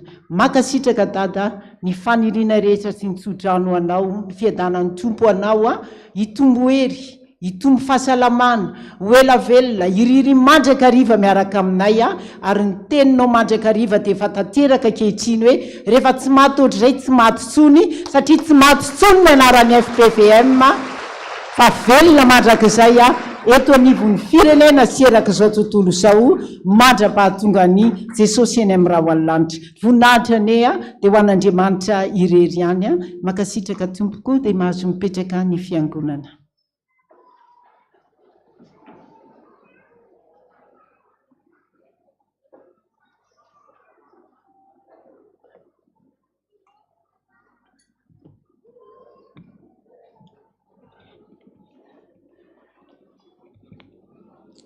Misaotra n'Andriamanitra lehibe tokoa tsika satria tena zava-dehibe ary andro miavaka araka ny voalazany tonoy teo ny androany. Ny anankiray voalohany araka ny efa voambara teo dia andro voalohany ao anatin'ny nazahoantsika ny statut d'église zany no iarabantsika ny ray aman-dreny ao anatin'izao alahady mitandrina izao. Dia misaotra be dehibe n'Andriamanitra no zany fitiavany sy ny famindram-pony zany. Endriavana mijoro eto tokoa aho amin'ny anaran'i Jesosy Kristy ilay lohan'ny fiangonana, ilay tompony tompo sy mpanjaka ny mpanjaka, nefa mijoro ihany koa amin'ny alalan'ny birao foibe FPVM zay mangataka an'izy ireo hitsangana, ny birao foibe ny FPVM dia eo ihany koa ireo ratsa-mangaika maro samihafa ao anatin'ny fiangonana izay miara-miasa ao anatin'izany birao foibe zany, ny RMM, ny 3FM ary ny sekoly biblika. Amin'izao alahady ny mpitandrina izao dia faly miaraba anao manokana dada. Mirary soa anao ho lava velona ianao sy ny akonanao ao anatin'ny asa sy ny adidy izay mbola napetraky ny tompo taminao. Ny fanirinay dia mbola hiaraka aminao foana mandritra ny andro mpahavelomanao ary omena Andriamanitra hery sy tanjaka fahasalamana mbola ahafahana manatanteraka ny asa be dehibe izay nentsomy tompo ho anao. Ny fanirinay koa dia ny teny fikasana hoe ilay ny fahanteranao ane mba hodindray tonony amin'ny voro mahery. Izany fanirinay ray aman-dreny mbola ahafahanao manatanteraka ny asa sy ny adidy izay niantsoroanao. Manaraka an'izany dia raha ny lalana izay nidiavinao tao anatin'ireo fahoriana ady maro samihafa zay efa nitany saina teo, tsy nipasoka nefa malama na nitsabo nefa salama, tsy nisoroka ny lala madisana mamerina nefa voisa, tsy nikopaka nefa mizava na mitsilo nefa mazava, fa be dehibe ireo lalana maro samihafa zay efa nodiavinao tao anatin'izao lalana nitondrana n'izao FPVM zao. Ny ady, ny fahoriana, ny tebiteby, tsy hay lazaina intsony raha ny tena marina. Nefa ny fifalianay dada dia hoe na teo azy zany ady maro samihafa nolalovanao zany, tsy mbola niloka tao anatin'ny vavanao hoe oka zay. Tsy mbola niloka tao anatin'ny vavanao hoe ampy zay. Fa raha nanao ampy zay ka nanipy-gay ianao, tsy tahaka an'izao ny FPVM. Fa matoa ianao mbola nijoro amandraka kehitriny dia ny fitiavanao ny asan'Andriamanitra ary ny fitiavanao ny vahoaka an'Andriamanitra rehetra mba hiditra anatin'ny fanjakany dia mba ometsika tehaka mafy dia mafy izany rehetrarehetra izany. Hoy tamin'ny maraina hoe tanteraka rabaky teny tokoa ilay tena tononkiratsika. Zay efa hira faneva iraitsika foana, lalam-baovao zay migodana, no diavina izao, no fenonao fampanantenana sy fiainam-baovao. Indro tazana eto ilay kanana nampanantenanao ray. Satry foana hira fidirana amin'izao ora sy fotoana izao. Tena tanteraka zany ankehitriny noho ny nazahoantsika n'izao statut d'église zao dia mba hitehaka mafy dia masitsika noho ny fitiavan'Andriamanitra sy ny famindram-pony. Mirary soanao dada, efa be dia be manoloana ny asa sy ny adidy izay napetraky ny tombo taminao. Saingy lasa ihany ny saina araka ny teny izay efa nambarako ihany, ho tsahiviko ihany ny teny nambarako tamin'ny maraina hoe ny lalam-baovao izay migodana no diavina izao dia afatra apetraka ho an'ny FPVM rehetra tompoko, mba hijoroantsika, ananatsika fahamasinana, ananatsika fakatoavana amin'ny tenin'Andriamanitra. Raha tena tiatsika nandova le tany kanana dia ho hoe tadidio fa ao anatin'ny lalam-baovao izay migodana tsy maintsy misy foana ny code de la route arahana. Inona ny code de la route arahana? Ny tenin'Andriamanitra, ny fitezana izay nataony zao ray aman-dreny zao ho an'ny zanaky ny FPVM rehetra, tsy ny Taninanandrano ihany fa manerana n'izao tontolo izao, mba ho tena fanasina, ho tena fahazavana. Zany no tena fifalian'ny ray aman-dreny. Fa raha rahantsika ny tenin'Andriamanitra sy ny fitezana mba ho zaza endro daholo ny FPVM rehetra, miena ny olona raisiny ao ambony ao, ary efa miena ny olona raisiny ambony ao dia ho lava andro izy, ho lava velona, anana hery sy tanjaka sy fahasalamana. Fa dia samy mahereza dia Andriamanitra le manakariva fahasoavana mbola mbomba sy ampahery antsika mandrakariva. Faharoa manarakaraka an'izany dia zao, amaly valim-babena ho azitsika. Inona moa ny tena ilana ny alahadin'ny mpitandrina? Ny ilana ny alahadin'ny mpitandrina ao anatin'ny taona iray dia mba vavaka ho an'izany ray aman-dreny zany. Isan'andro san'andro izy mivavaka ao atsika foana, isan'andro san'andro izy mampahery atsika foana, na eny an-dalatsara, na eny an-tokotany, na amin'ny resaka telefona, tsy aila zany na intsony. Fa androany kosa mba andro anankiray manokana mivavaka ao azitsika. Tsy etiany no mivavaka, fa na ny atokantrano, na ny toerana izay misy anao any dia mba tsarovy na dia ray minitra fotsiny azy mba mivavaka ao an'izao ray aman-dreny zao. Faharoa, anoana azy ko tsika satria mbola nofy ihany. Dia misy ny rakitra izay ataontsika rehefa avy eo, misy ny fanomezana izay ataontsika rehefa avy eo, misy ny processus izay ataontsika rehefa avy eo, dia samba miezaka tsika tsirairay avy manao izay azo atao ao anatin'izao andro fahaveloman'izao. Anentanana tsika tsirairay avy zany mba hifalian'ny ray aman-drenitsika. Dia maniry koa raha maniry ny fahatanteran'izany mba hitantsika ny voninahitr'Andriamanitra.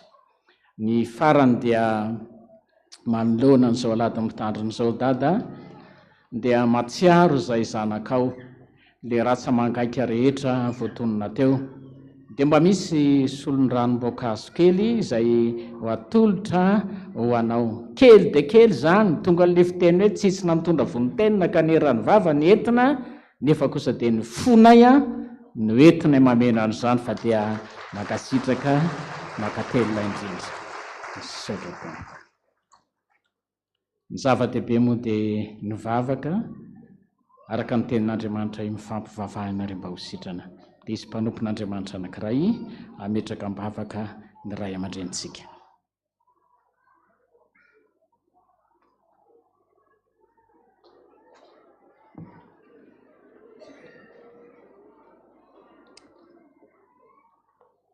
Dada, fotoana lehibe miavaka ny androandroany ato anatin'izany FPVM.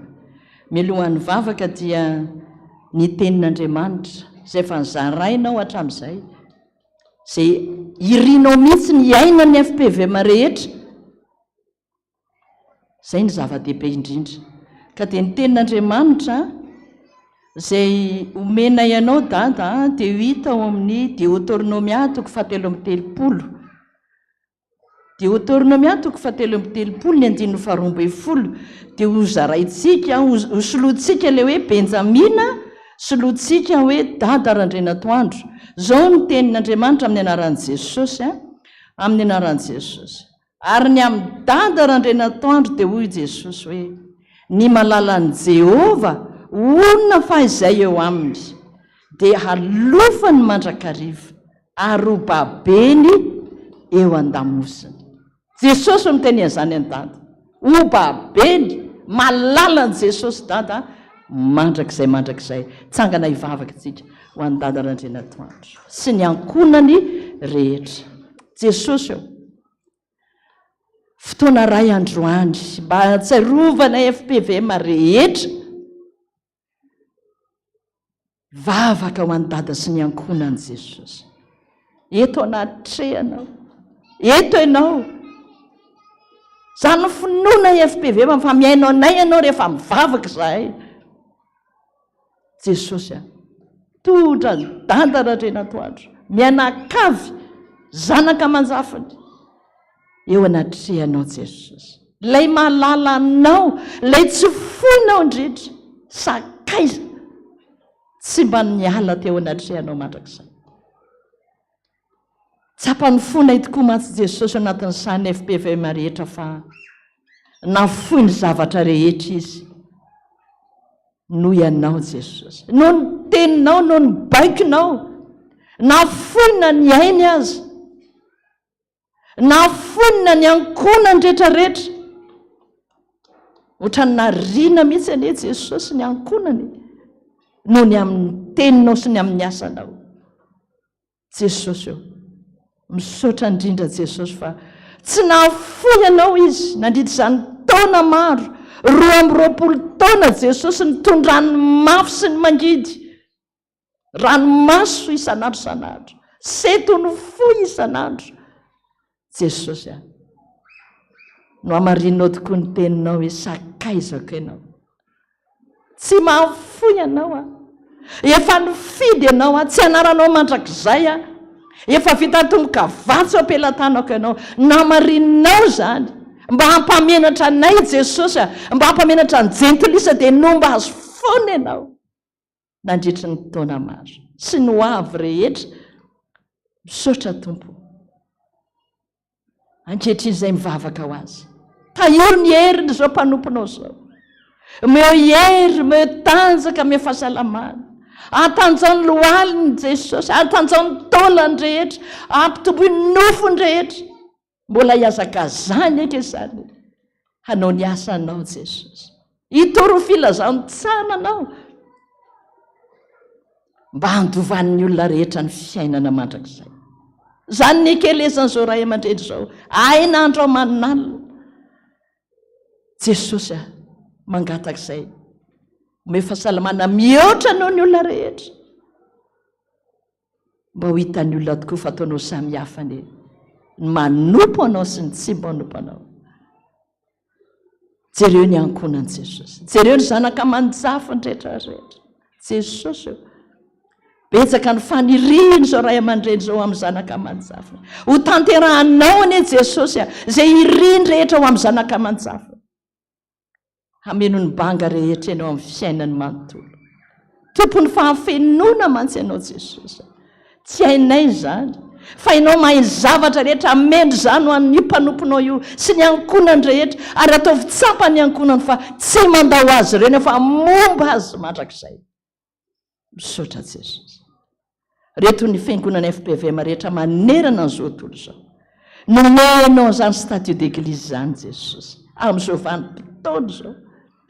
Jesosy eo satria tia anay ianao. Mpiara-miasa midady ianao dia namindra fo taminay zanaky ny FPVM koa ianao mba hanoza ny asany dada Randrianatoandro zany mandrakizay. Hitoro filazao tsara anao Jesosy mba hahitany ny fiainana mandrakizay. Zany ange Jesosy nikelezany ainy any androany nomenao zany androany. Androany mihitsy nomenao zany statut d'église zany hivavaka ho azy zay Jesosy mbola avitany azakazaka rehetrarehetra. Avy zato eny ny asa zay natao teo aloha. mivavak'izay tompo mba ho trarantitra andro lava tsy voatanisa tsy voafetra ho azao dady zao jesosy tompo ka rehefa eny amin'ny raha ho an'ny lanitra ianao zay va mba hakanay rehetrarehetra amin'izay atao anatin'ny sany FPVM mijira fifalian'ny tomponao natoko tamin'ny kely ianao ka ataoko mpanapaka ny be mijira tompo zany mba faniriana rehetra hiaraka irodorodo any amin'ny fanjakanao Andriamanitra handova le fiainana mandrakizay ary zao ray aman-dre zao anomenao sary-boninahitra hafa indrindra ny an-danitra tondra fanan'olona maro teo amin'ny fanjakanao Andriamanitra sotra Jesosy zao fiangonana FPVM zao Jesosy mangatak'izay mba omenao fahendrena mandrakariva ny fiangonana rehetra zanaky ny FPVM rehetra anaraka ny teninao Jesosy omenao zao ray aman-dreny zao fa zany ny tena faniriany dada dia mba anaraka ny teninao sy ny baikinao ny FPVM rehetra maneran-tany sotra Jesosy mpanomponao zay mangataka zany ary mbola nomponao mandrak'izay mandrak'izay dia manao ny dera ny anjany voninahitra hatramin'ny taloha indrindraka ao mandrak'izay amen petraka izy sika rehetra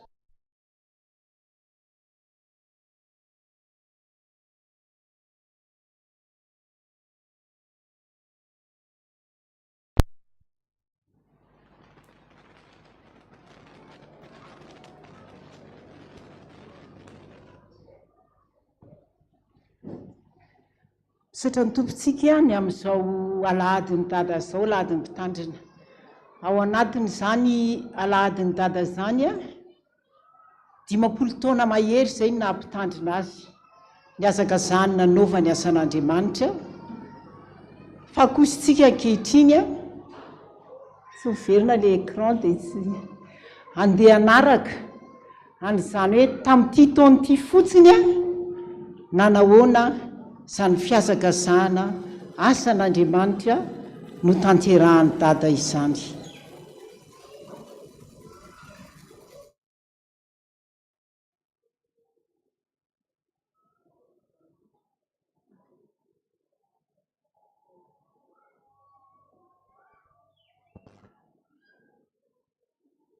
ao Taninanandrano ao fotsifotsy fihodirana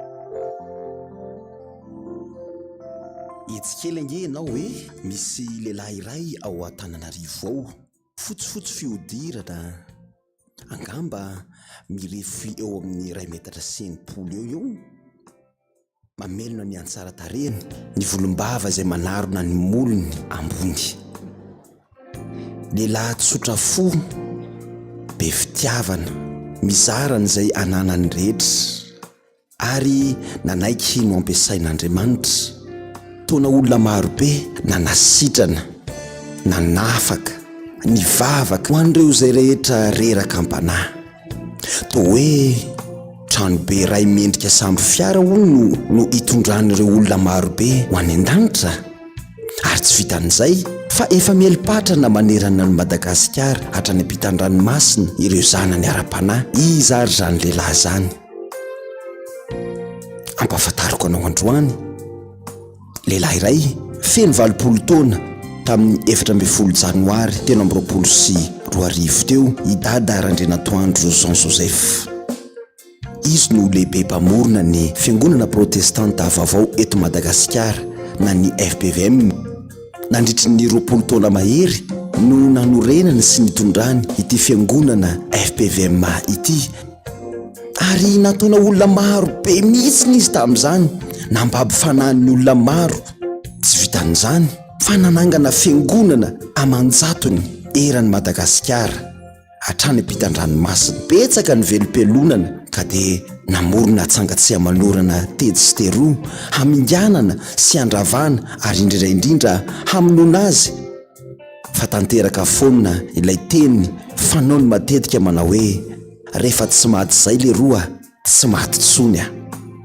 ity taona 2020 ity dia taona niasa ho an'ny Pasteur RANDRIANATOANDRO Jean Joseph rehefa niaraka tamin'ny vahoaka an'Andriamanitra teto Taninanandrano izy nandrin'izay 20 taona izay dia nanapa-kevitra kosa izy sy ireo délégation fa hitety any Madagasikara hatrany ampitan-dranomasina any. Na dia azo lazaina fa ao anatin'ny fahalehibiazana azy Dada Randrianatoandro dia tena hita fa tena matanjaka ery, mihoatra lavitra noho ny tanora izay tena mbola ao anatin'ny heriny azy, mbola mahavita mihazakazaka, mbola mahavita manao pompy ary tena mbola mahavita manao ny asa an'Andriamanitra izay mampitolagaga ny maro tokoa. Tsy mety reraka mihitsy ny Dada Randrianatoandro, tsy mety mipetraka mihitsy fa satriny foana azy hitsidika sy hiasa anao ny asa an'Andriamanitra. Tsy vitan'izany fa mbola mandray olona ihany koa izy, mamary olana maro, na olany fiangonana na ny olany tsirairay avy, manoro hevitra hatramin'ny ankizy madinika hatramin'ny lehibe. Fafinaretany mihitsy izany manao ny asa an' Jesosy izany.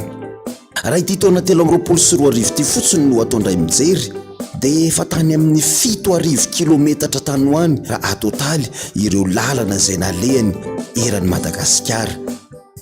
Tonga hatrany avaratry Madagasikara ka hatrany atsimo indrindra ny tsinanana ary ny kandrefana ihany koa. Mafy ny lalana sotra Jesosy tena lalana tena sarotra nandehanany Dada dia tena faly, hita mihitsy hoe tena men Jesosy hery izy, izay ny zava-dehibe. Andeha ho tantaraiko anao eto izany lalana ny diaviny izany hatrany ampitan-dranomasina any. Rehefa vita avokoa ireo asa teto amin'ny foibe Taninanandrano toy ny fanokanan'ny 4e étage ny volana febroary 2024 ary teo ihany koa ny fionamben'ny mpiandro sy ny mpiomana, dia nanomboka niazakazaka amin'izay Dada Randrianatoandro niaraka tamin'ireo ekipany ary natombony izany tamin'ny 17 volana aprily 2024 teo tamin'ny ady fototra tao amin'ny FPVM Ampandrana. Niverina any Anatsimo indray izy ka nanao ny fanokanana tany amin'ny Toby Anja ny 12 volana May 2024 lasa teo. Fangaha misy petrapetrarany fa ny 12 volana May izany hoe herinandro monja taorianan'io fanokanana tany amin'ny Toby Anja io dia efa niatrika ny fanokanana ny katekomena voalohany indray izy teto amin'ny FPVM Taninanandrano Ampandrana. Andro vitsy taorianan'izay dia efa niazakazaka nakany amin'ny tsinanan'ny Madagasikara indray izy niazo iny lalam-pirenena faha2 iny, nankalaza ny 20 taona ny nampitandrina ny Pasteur dadanary ao amin'ny FPVM fifankatiavana mangarivotra Tamatavy. Ary dia eninandro taorianan'izay indray dia efa nitodidonaka ty Antananarivo izy niaraka ny faly tamin'ny ry Dada Roby teny amin'ny FPVM manjaza maro lahy nankalazan'izany fa 70 taona n'izany ray aman-dreny izany. Hitantsika amin'izany fa tsy mampetrapetraka mihitsy ny ray aman-dreny Dada Randrianatoandro ary tena tiany mihitsy ny mamangy sy mijery ireo zanany rehetra mielipatrana. Ny volana Jona indray izy dia efa niatrika ny consécration pastorale ny Pasteur Neve tery amin'ny FPVM Sambaina Manjakandrina. Ary ny 12 volana Jona dia niazakazaka tany amin'ny Toby Tsinjoarivo tany Bongolava Tandrainy ny ray aman-drenitsika. Ny fahavitan'izany lalana rehetrarehetra izany no ela dia efa indro manangasanga indray ny fivanianany hiazo an'ny France Europe izay efa tsy notsidihany tao anatin'ny 5 taona izay vokatry ny aretina coronavirus. Faly sy mibitaka ery ireo zanany ny ampitan-dranomasina fa hoavy dadanay. Ka ny 15 volana Jona no niainga teto Tanindrazana izy niaraka tamin'ireo délégation marobe hiazo ny fiangonana ny France Europe, anisan'izany tany Belgique, tany Allemagne. Nanararoatra ihany koa nanao ny fanokanana ny 17 volana Jolay isan-keritaom-pifoazana France Europe. Nitety fiangonana maro izy tamin'izany, andro aman'alina ihany koa no namahana an'ireo olana isan-karazany tao ny vahoaka an'Andriamanitra, tao ihany koa ny fiangonana izay nila fampaherezana ary dia tena nahazo hery sy ny tombo aim-panahy ireo zanaka rehetra tany ampitan-dranomasina. Ny 20 volana Aogositra kosa izy no nitodido niverina teto Madagasikara ary tsy mipetrapetraka. Ny 12 ka hatramin'ny 17 volana Aogositra kosa indray izy dia niazakazaka ny Atsimo miakandrefana iny sady mbola tsy nahitan'izany ale de baobab izany hono izy no ankoa nanao ny asan'Andriamanitra satria dia nankalaza ny 10 taona ny Pasteur vololony ao amin'ny FPVM Morondava faritra Menabe. dia mba nanararoatra nakaina sy nakavakanao sakosa aloha izy dia falery nge izy dia niazo any maro voandray ny fa 7 ny volana septambra 2024 iny lalana mekandrefaniny no niazo avy hatrany any katsepy iazo ny lalana makany namaky iny satria dia hatrany anaty vovoka rehetrarehetrany dia misy anko ny zanaky ny FPVM ary dia fifaliana ho azy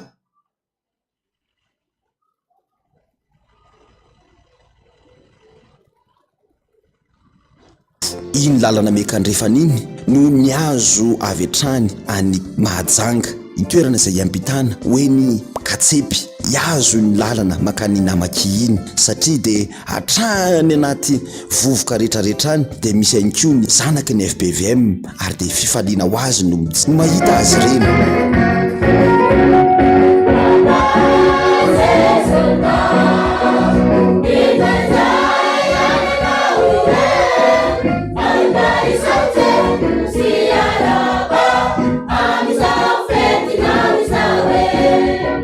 Ny fafito amby folo ny volana septambra no nanatanterahana ny consécration pastorale any Pasteur Fotoam-pivavahana ao amin'ny FPVM maro vato any Katsepy zany.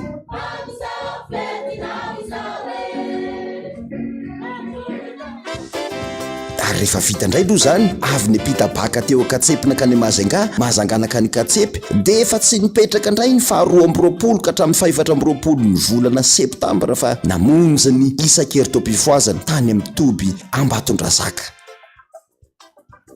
Ity angamba ny tonga amin'ilay fitenenana hoe tsy misy tany sotrony-drano intsony fa dia avy hatrany dia niazakazaka nakany amin'ny faritry didy FPVM mora feno ziona navotana 510 kilometatra miala eo Ambatondrazaka zany tanàny zany nanao ny consécration pastorale ny Pasteur Iraka Rabearso Aja Alain na Pasteur Iraka Alain zany rehetrarehetra zany aloha tsara ho fantatsika fa tsy ny helikoptera no nandehanany na misy fiaramanidina manokana fa dia nandeha tamin'ny fiara 4x4 izy niaritra ny totona niaritra ny hafanana niaritra ihany koa ny mety fangatsiahana fa tsy mitsokady ny ray aman-dreny dada RANDRIANATOANDRO lehilahy mahery.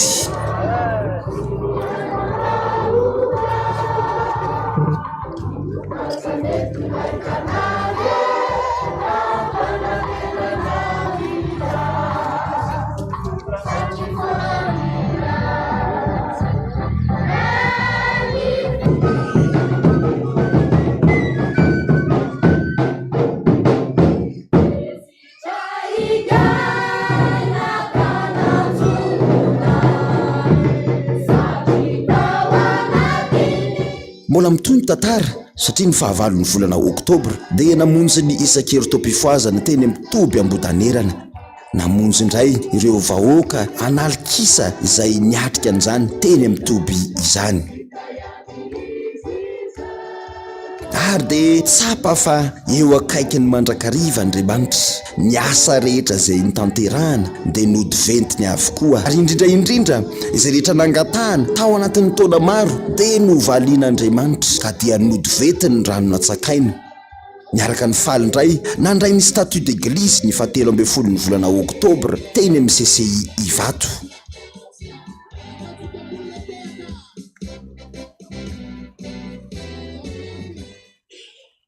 Amin'ny kafaliana tanteraka ary heveritra fa amin'ny fanetretena ihany koa ny rabana ny Fiangonana FPVM tonga amin'izao dingana lehibe izao. Ny Fiangonana FPVM dia fiangonana lehibe eto Madagasikara manomboka izao. Izany dia manolotra fiarabana ho an'ny Fiangonana FPVM ary mitsodrano mba avita ny adidy satria matoa tanteraka zany rehetra zany dia mino sika fa misy adidy goavana apetraka Andriamanitra ho an'ity fiangonana ity eto amin'ity firenena ity miraso indrindra tompoko makasitraka tompoko lahy makaterina tompoko vavy.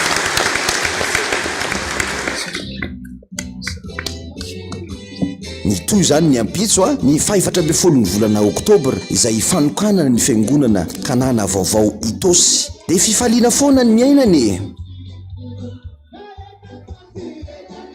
de nanapa-kevitra ny anatanteraka ny programa eto Antananarivo sy ny manodidina indray aloha ny ray aman-dreny Dada Randrianatoandro dia nantanteraka ny consécration pastorale any Ralsolandiasina teny amin'ny FPVM fanasitranana cure vodivorona indray ny ray aman-dreny Dada Randrianatoandro Jean Joseph. Ny arahantsika nalala moa ny 7 ny volana oktobra va de fahakalazany ny FPVM rehetra maneran-tany taminazahoana ny statut d'église ka de niarany korana indray zany tsika tamin'izay fotoa zay niarany hinana anandrano sy henakosoa. Ny alarobia zany hoe ny voalohan'ny volana novembre de efa niatrika ny fanokanana katekômène indray ny ray aman-drenitsika Dada Randrianatoandro ary tsy vitan'izany 3 andro taorianan'izay zany hoe ny 4 ny volana novembre de fanokanana ny FPVM vavahady ny lanitra maro tampony samamy aparafaravolo Ambatondrazaka nandeha nanao tour du lac ny ray aman-dreny Dada Randrianatoandro. Tamin'izany rehetrarehetra zany no nanararotany anko ny ady fototra ireo fiangonana toy tao amin'ny FPVM Andromba faritra loatra izay nitanterana tamin'ny 9 ny volana novembre lasa teo. Ary mbola tsy fara zany satria iatsinanana indray ny ray aman-dreny rehefa vita ity fotoana mamitsika ity ka de iazo ny faritra tsinanana indray hanokana ny FPVM full point izay fiangonana natsangana ny sampany Kahitam ary de iatrika ny fanokanana sy ny isan-keritaom-pivavahana indray izy FPVM Tamatavy. Zany rehetra zany no asa makadiry ny andry ny ray aman-drenitsika tao anatin'ity taona ity koa de tsy rary loatra ve raha ny amin'ny androany sika haneho fitiavana ny amin'ny androany sika hanolotra n'izay rehetra tsara indrindra ho an'izao ray aman-dreny izao ny mikely aina fatratra miazakazaka ho amin'izao fiangonana izao mivavaka ho antsika isan'andro ihany koa. Alahady ary andao isika rehetra ifandray tanana ifankaty ivavaka ho an'izao mosesy natsangan' Jesosy ho an'ny FPVM izao ka ny 20 taona manaraka de 20 taona mbola iazakazahany ray aman-dreny Dada Randrianatoandro anatanteran'ireo asa maro be izay napetraka ny tompo eo aminy. Ko de mahereza Dada mivavaka ho anao zay ary tsy miala eo akaikinao mandrakariva. Ny fifalianao no fifalianay, ny ranomasonao no fahorianay, ny fahavalonao de mba fahavalonay ihany koa e. Ndreto ny zanakao rehetra miaraka faly aminao amin'ity andro manandaza ity. Bizo be ho an'ny Dada Randrianatoandro Jean Joseph. De mba ho averinay aminao indray ilay teny manao hoe rehefa tsy maty zay zay indrindra Dada, courage Dada. Faly miarakanao Dada Randrianatoandro Jean Joseph amin'izao alahadin'ny mpitandrina ity taona 2023 ity. Alahadin'ny mpitandrina miavaka tokoa, miavaka. Isa-taona ianao isaky miatrika ny alahadin'ny mpitandrina de mby tonga ao an-tsaina foana ny anahoana indray ary ny statut d'église. Roviana ihany ny voaka, roviana ihany ny voaka. Fa ankehitriny kosa ianao miatrika an'izao alahadin'ny mpitandrina izao, afaka ny tebiteby, afaka ny aya noho ny amin'ny famondrapon'i Jesosy Kristy Tompo. Ny valy mivavaka, ataona ny maro, azo ny statut d'église. Milamina matsiaro manana fiadanam-po satria tonga amin'ny tanjona ny eritreretanao azy ny fiangonana FPVM ary tsisy navita an'izany Dada raha tsy ianao rery ihany. Izany no iarabako anao manokana androany tonga amin'izao fotoana lehibe izao tena ifaliana sy hiderana an'Andriamanitra tokoa ary hitsodrano anao zay zanaka tia mpitandranomasina izay fiangonana rehetra izay fianakaviana rehetra ary amin'izao lalana vaovao hitondran'i Jesosy ny FPVM zao sy izoranao zao. Be dia be ny olona mitsiritra anao Dada amin'ny asy ny fahasalamana anananao mitety vohitra sy tanàna firenena samihafa tsy reraka tsy sasatra mandeha ampifaliana ampiadanam-po satria mibanjina n'ilay Andriamanitra ianao sy Jesosy Kristy, ilay tompony finoanao, ilay fananaovanao fanekena ary ilay mbola manao fanekena aminao fa tsy andahoanao mandritry ny androm-piainanao. Dia mahireza dada, mahireza razoky amin'izao lalana hitondran'Andriamanitra anao sy ny fiangonana vaovao zao.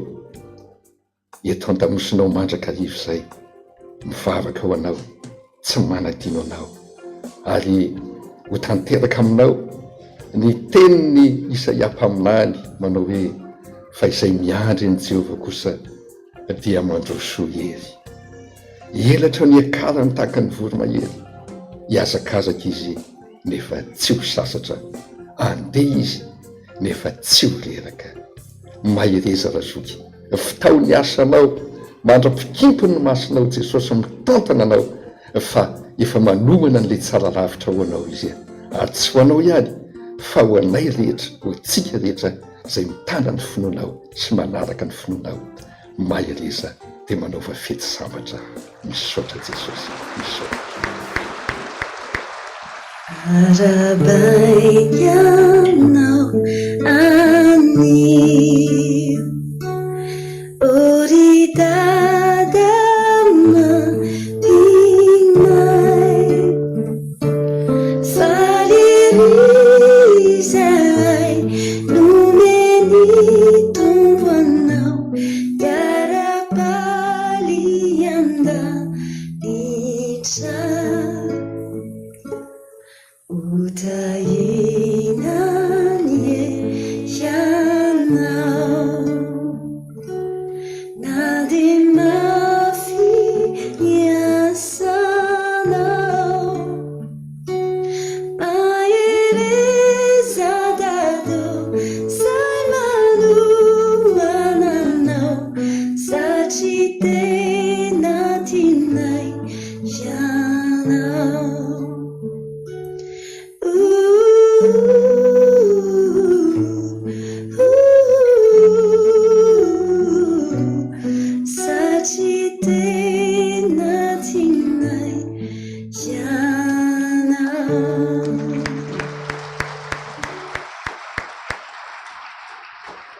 Sotra ny tompontsika izay ny fiazaka zany dada, ary zasenao mba ahoana ny ampafiry ny vita ny dada ny vitatsika tsy mahavita mpafiry ny kory a, fa ndao izy no toanana andeha azakazaka anatanteraka ny asany.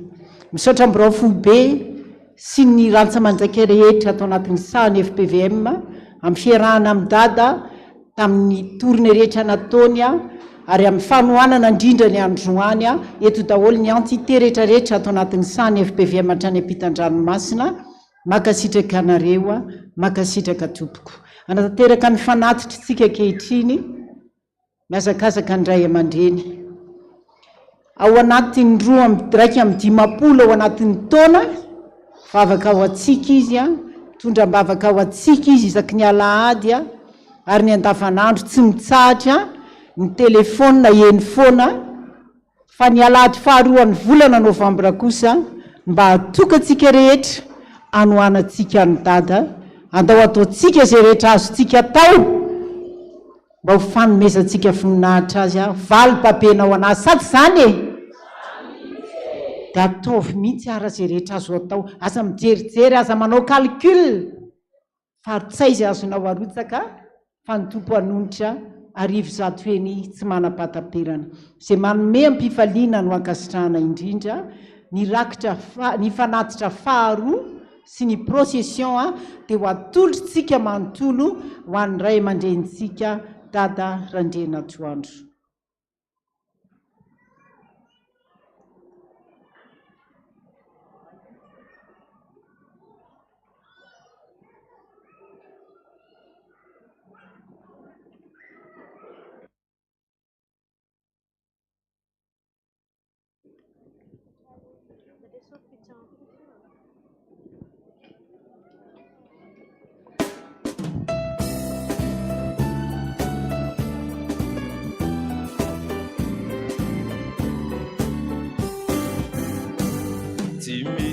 atakaloko anao riraikotia any andanitrany izao anyeno toizao deno ianao ianao irery any misy atakaloko anao riraikotia any andanitrany izao anyeno toizao deno ianao ianao irery any Saraka minau, dia fantatu, vai sofia na tuliza, au teura, nuti jatutu.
Dia mbola faly miarabasika indray amin'ny anaran'i Jesosy Kristy Tompo nahatratra izao alahady andro tsara izao ary miarabatra any ny iray aman-drenitsika ao anatin'izao andro natokana ho azy izao dia iroso amin'ny famakiana ireo raharahany fiangonana isika anio alahady 12 volana novambra ny vaky tenitsika fanaontsika rehetra hatramin'izay dia ao amin'ny Isaia toko faharoa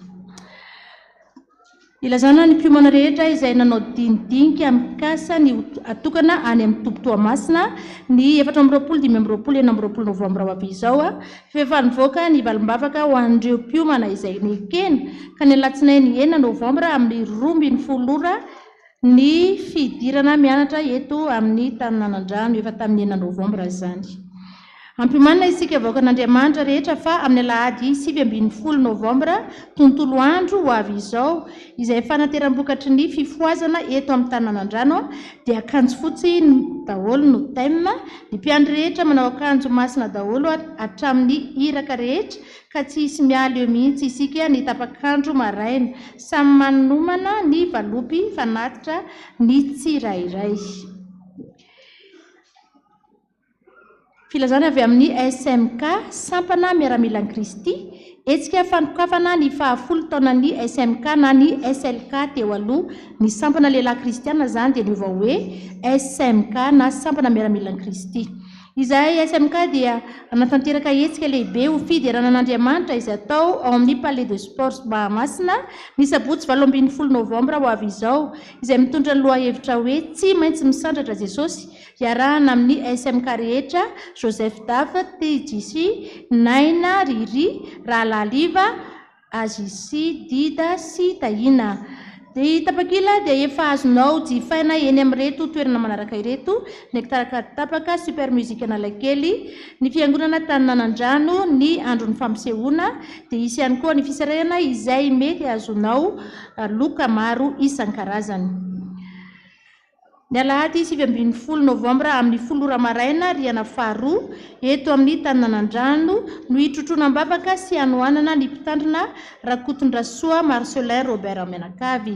Fifaliana ho anay ny manasanareo izay nandray fahasoavana tamin'izany ray aman-dreny izany ny mpikambana Katezo ny promotion Mpanarato ireo izay nanaova ny asan'Andriamanitra ireo izay nandray ny sankramental batisa izay nanao mariazy dia manasa antsika rehetra amin'izany.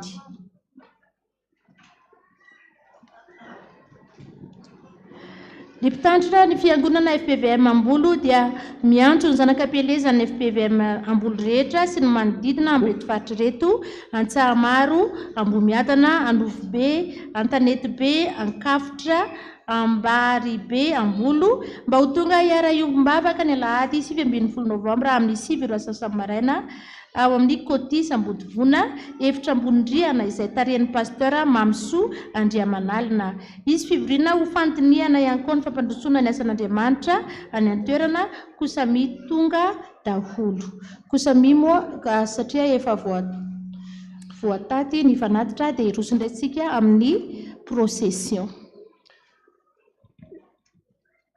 Tonga indray tsika amin'ny fanatitra izay anatanterantsika ny procession dia ary hitsangantsika hanao ny hira tiako loatra any farandre mamonjy zany hira zany dia angatahany dada foana zany rehefa mandeha hira tiany mialy rakoto mamonjy eny tompoka.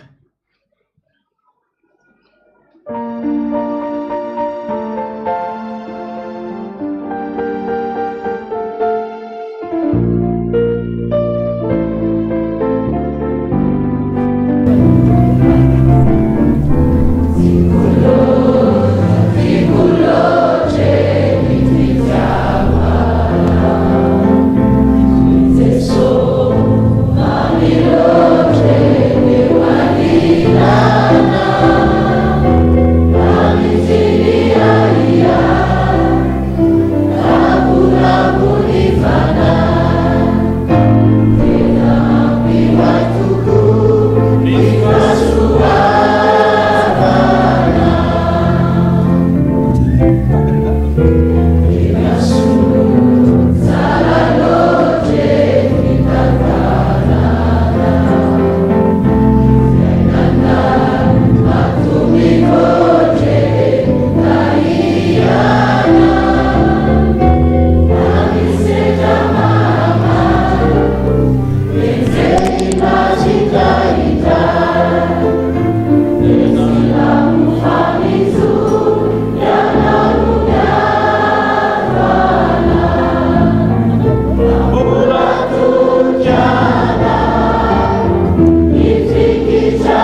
manome voninahitra anao izay Jesosy, misaotra anao satria mbola afaka nolotra indray izay mba ty aminay, ary ankoatran'izany dia atolotra koa ny tenanay ka dia hanatanteraka izany mpanomponao amin'ny voninahitra naranao.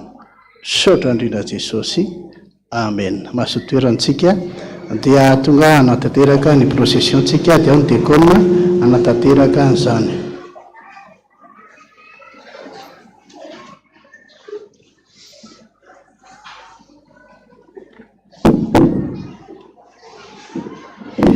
dia mbola toetrano fanakina irana fiangonana sy ny fanakina ny voady avy eo ao anatin'ny fanatanterana ny procession. Antsoina ireo ankizy rehetra teanao arbre de Noël ny 25 décembre 2023 mba ho tonga ihany fa isaky ny sabotsy manomboka ny 20 novambra amin'ny ora tolakandro ny riana voalohany. Mariana fa isaky ny sabotsy lahady ihany no ianarana izany arbre de Noël izany.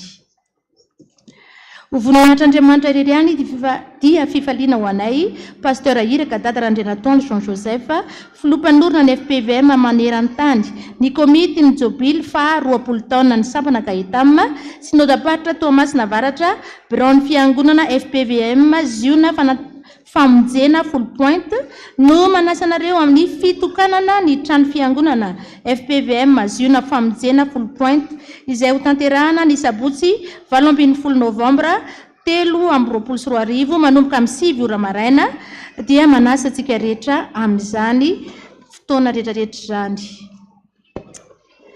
Ireto kosa ny zanaky ny fiangonana iroso amin'ny fanorenana tokantrano Mariana moa fa ny izay atao amin'ny asabotsy zao any no vakina.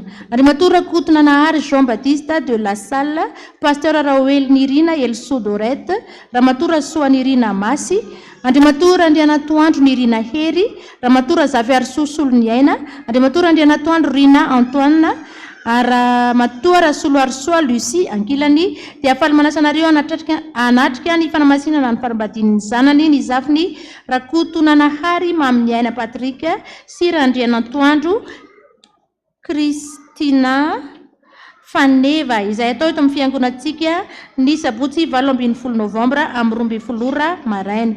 Raha misy moa mahita ny tsy mamety ny anatanterana izany fanambadiana izany dia aoka izy Ampandrana ray aman-dreny mpitandrina. Filazana manjo. Amin'ny finoana sy fanantenana amin'ny fitsanganan'ny tena maty no ampandrenesanay anareo ny fody mandry ny retolona manaraka ireto Razavindrazay Marie Louise ny vahiny 27 taona teto an-tany ary nantson'Andriamanitra tamin'ny alakamisy 7 novambra hoy ny zanany Dimianada izay soloany Randrianantenaina Remisy Pasteur Vololomboahirana ao amin'ny FPVM Menabe ny zafiny ary ny fianakaviana manontolo. Ny nofiny dia efa voalevina tamin'ny sabotsy 20 novambra. Ravelson Janine Voahirana teraka Ravololomboangy na bebe vololona natsonindray ody any aminy tamin'ny Alahady 20 oktobra tany Marsay rehefa nampindraminy nandritry ny 7 taona hoy ny zanany izay soloany tenany Pasteur Ravelson Jackie Hermanna sy Saondra Joseline ny zafiny ny taizany ary ndray tapo aminy sy ny fianakaviana manontolo. Ny nofiny dia efa voalevina tamin'ny sabotsy 4 novambra. Rasoanandrasana Aimé Jeanne nantsonindray ody any aminy tamin'ny 3 novambra rehefa nivahiny 17 taona teto an-tany hoy ny zanany Sivy Mianada izay nosoloany tenany Razafimaharo Jimmy Rodson sy Ralay John Vololony Aina na Tati Lola ny fianakaviana manontolo. Ny nofiny dia efa niala tany an-tranony ary efa voalevina tamin'ny Alahady 10 novambra. Rasoary Malala Christine mpiandry promotion fanavotana maty teo amin'ny 20 taonany tamin'ny sabotsy 20 novambra hoy ny vadiny Rabela Hasa Edmond sy ny zanany Telo Mianadary ny fianakaviana manontolo. Ny nofiny dia ala ohatrano ny alatsinainy 13 novambra amin'ny 2 ratolakandro entina hanomezam-boninahitra an'Andriamanitra amin'ny FPVM Taninanandrano mialoha ny andevenana azy amin'ny fasan-drazany any Antandrokomby Atsahamaina. ny tompony anome fampiononana fensy tanteraka ireo avantsika manamanjo ireo dia hiditra avy atrantsika amin'ny famakina ny voady voaray eto ampelantanana. Misotranao Jesosy amin'ny fitahina lehibe nasehoanao fa dia afaka nanao taminao androany. Mangataka aminao Jesosy mba esory ny arety tratrako sy ny fatigue générale mahazo indro vola kely ray alina ariary ho an'ny dada dia mangataka mba ho salama tsara. Misaotra Jesosy no amin'ny fitahinao rehetra manolotra ray alina ariary anaovana ny toby ambodanerana. Misaotra Jesosy ny amin'ny zavatra rehetra nefa sitrano ny sy atanjao Jesosy ary asoavy mandrakariva aseho Jesosy fa anao ny teny farany manolotra pahafolokarena volana oktobra 200 000 francs, 100 000 francs ho an'ny dada, 50 000 francs ho an'ny pasteur ambanivohitra, 50 000 francs ho an'ny fiangonana. Manamarika moa ny mpikirakira fa vola 55 000 francs no tao.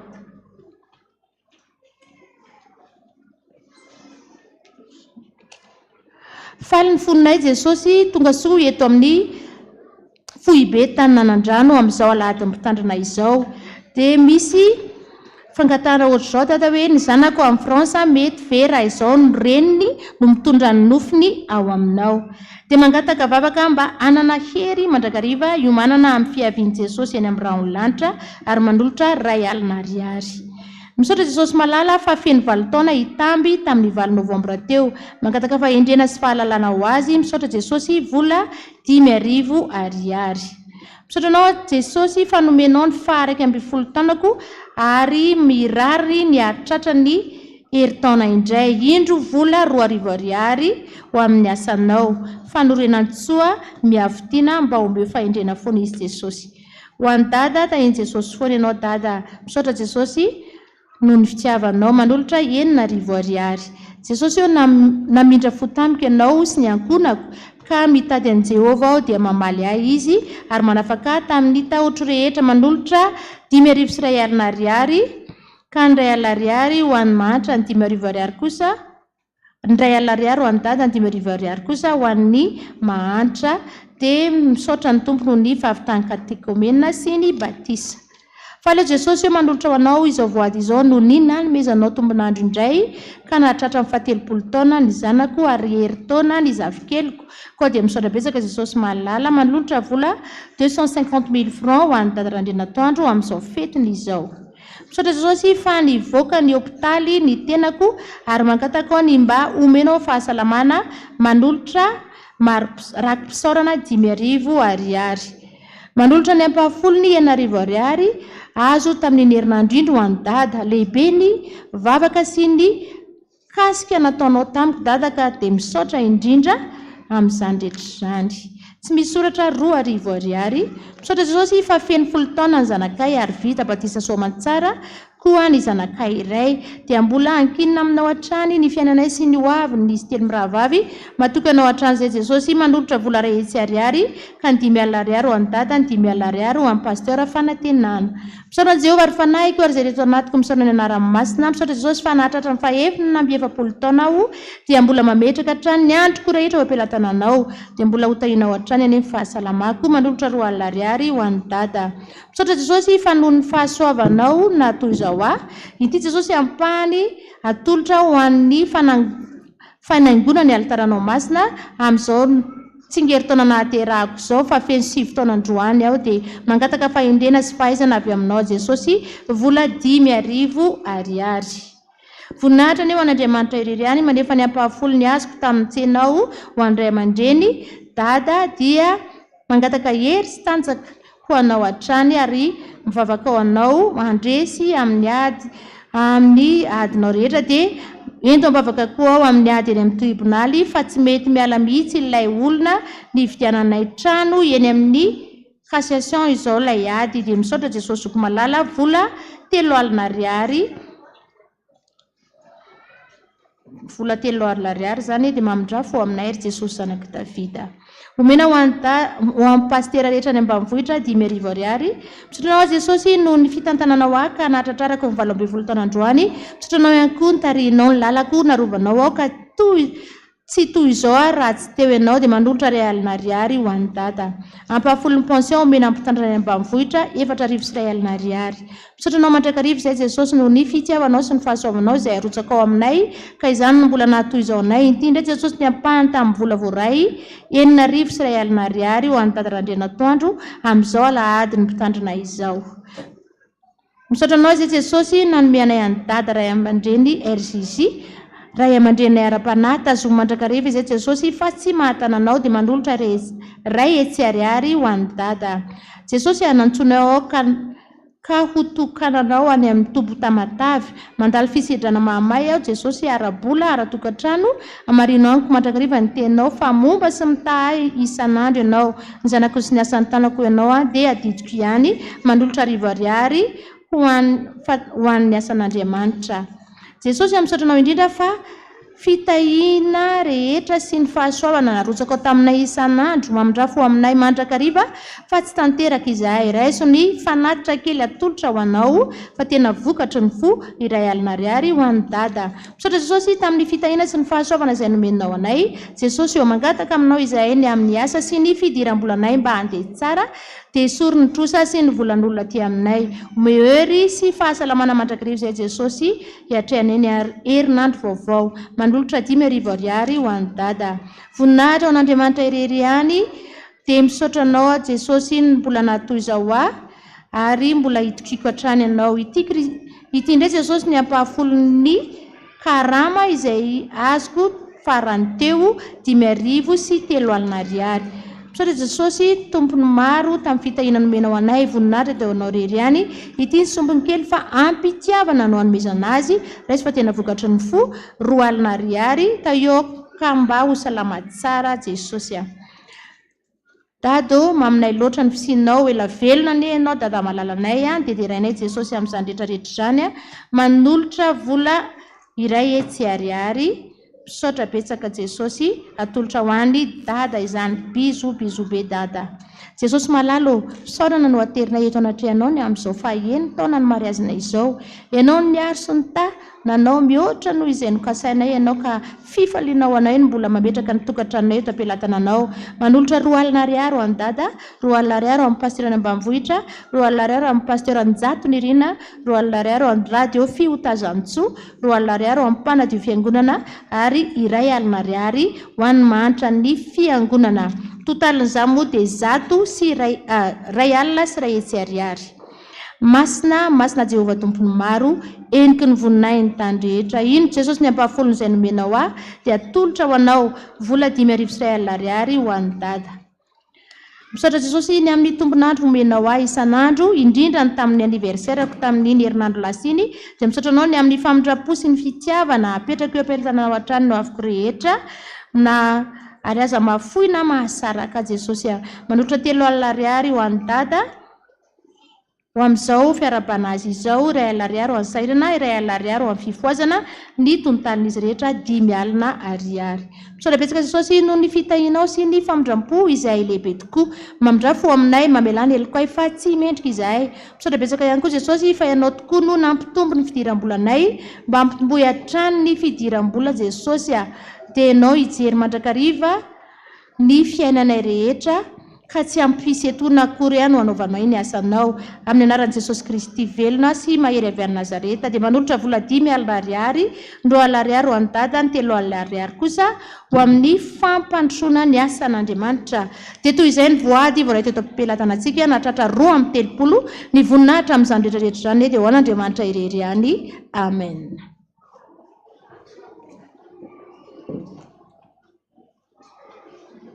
Koa satria mbola tsy vita ny fanatitra dia ataontsika ny hira fa 70 amin'ny karnea ity ireny lalana miakatra ataontsika izany hira izany.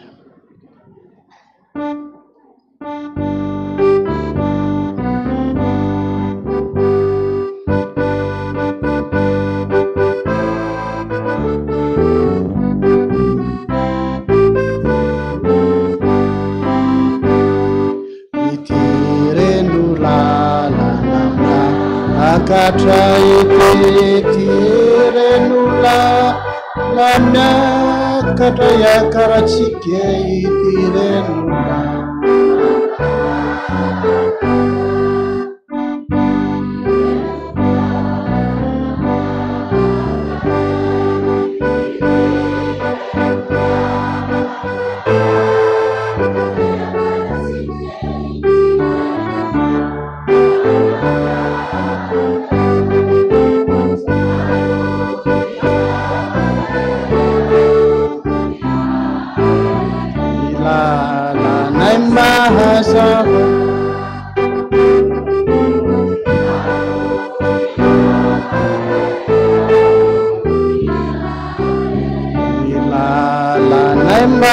Zafa itireni ba lima asina itirenu ba bulema sinayana ratike itirenu ba bulema sina itirenu ba bulema asina itirenu Bulema sinayana ratike itiremba Bulema sina haru vinawe ilala naima zava haru vinawe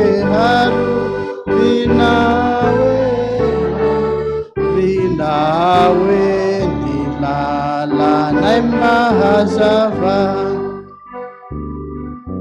itireno fiyangu unana yetireno fiyangu nana yangu natike itireno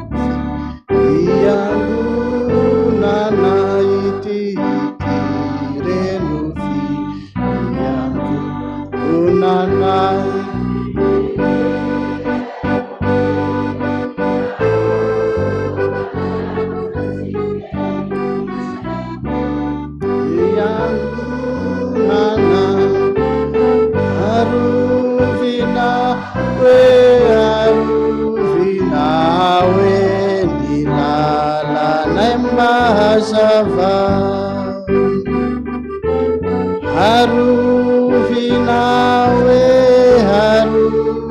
Haruvinawe nilala naimahasava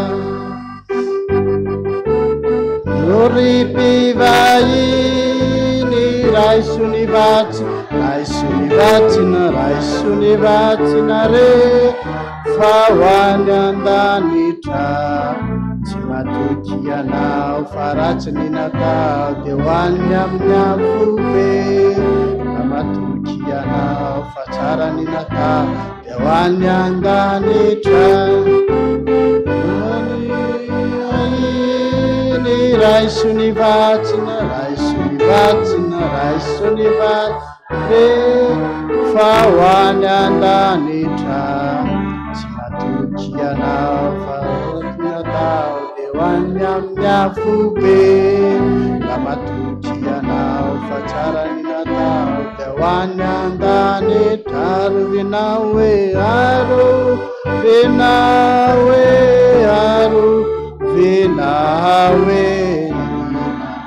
lanaimahazava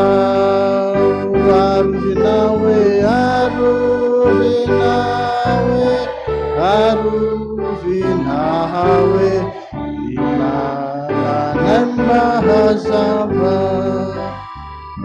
Toizatsika amin'ny faharoapolo andiny voalohany any dia atolotra ny fanatitra hiakatra andray aman-dreny tsaroanay tokoa izao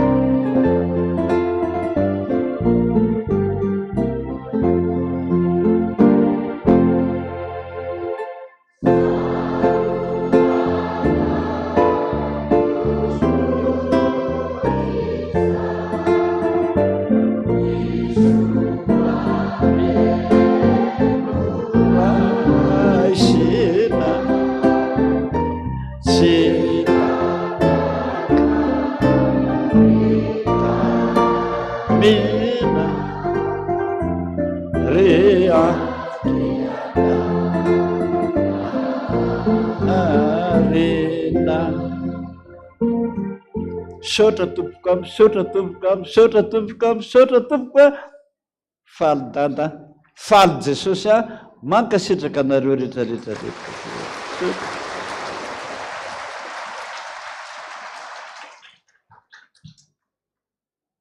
Za moa ankeo ary mbola ilaza aminareo koa zao a fa raha hariva amin'ny 7 alina dia manao latsakalina indray tsika.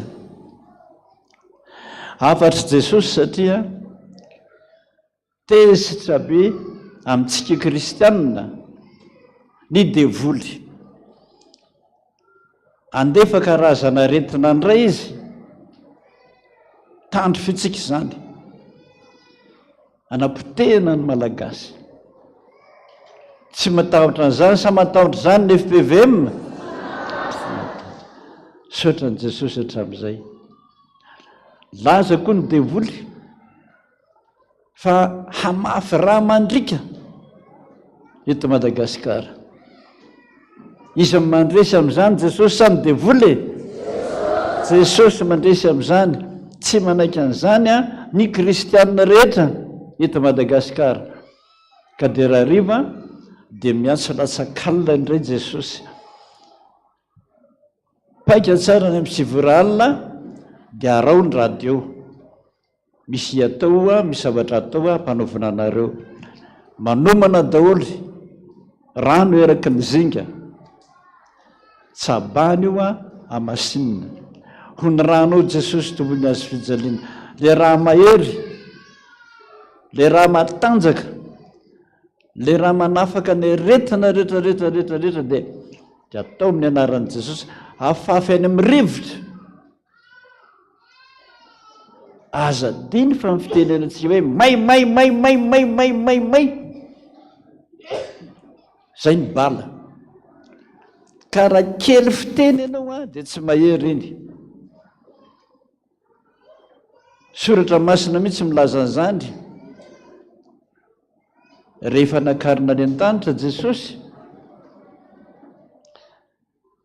dia hoy ny teny fa mpianany kosa dia nitetiteny rehetrarehetra teny ary ny tompo dia nanamarina ny teny tamin'ny famantanana maro. Ka vao miteny mihitsy tsika FPVM hoe may daholo na ny retina na devoly tondra fantatsahan-draha patitaka amin'izay fa tsy maharesy no Jesosy tsika izany. Mino izany ianao sa tsy mino? Amin'ny androany, amin'ny herin'androany, amin'ny tapabolana androany anaovantsika izany. Faharoa, saotratsika rehetrarehetra, indrindra ireo mpanaraka be dia be. Hitanao a ny ratsy ny lalana izay nalehanay ary indraindray ana dia tena kivilivily mihitsy ny tômôbilina amin'ny fotaka. Ka dia za moa ny teny hoe asa dia alaina daholo olona rehetra fa soa ataon'ny fiangonana hoe aza mandeha tsony data fa vizaka. Dia nanolotra pneu vaovao anankiroa ireo mpiaradia amiko ireo a mba ho fisaonana azy dia miteka azitsika rehetrarehetra.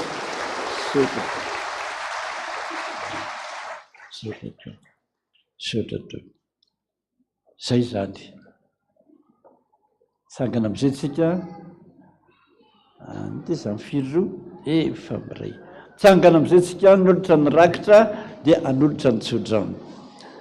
Efa teny azafady aloha.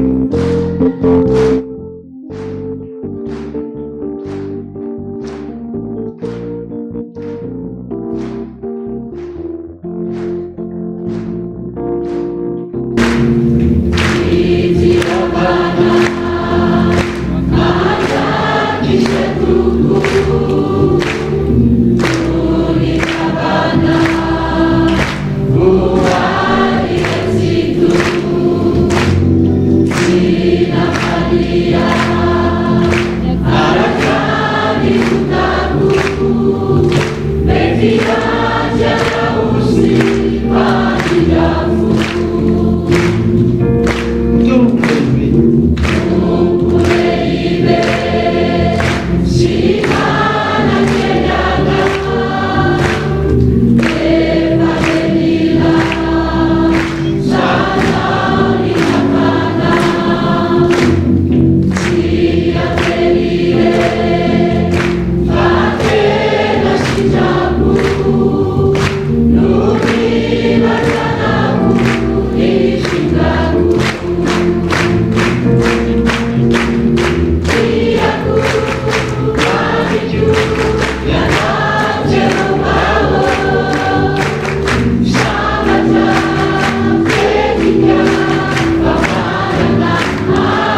Fahalenen'olona Jesosy amin'ny fanomezan-dehibe nataonao ho an'ny FPVM ary androany nataonao ho an'ny data.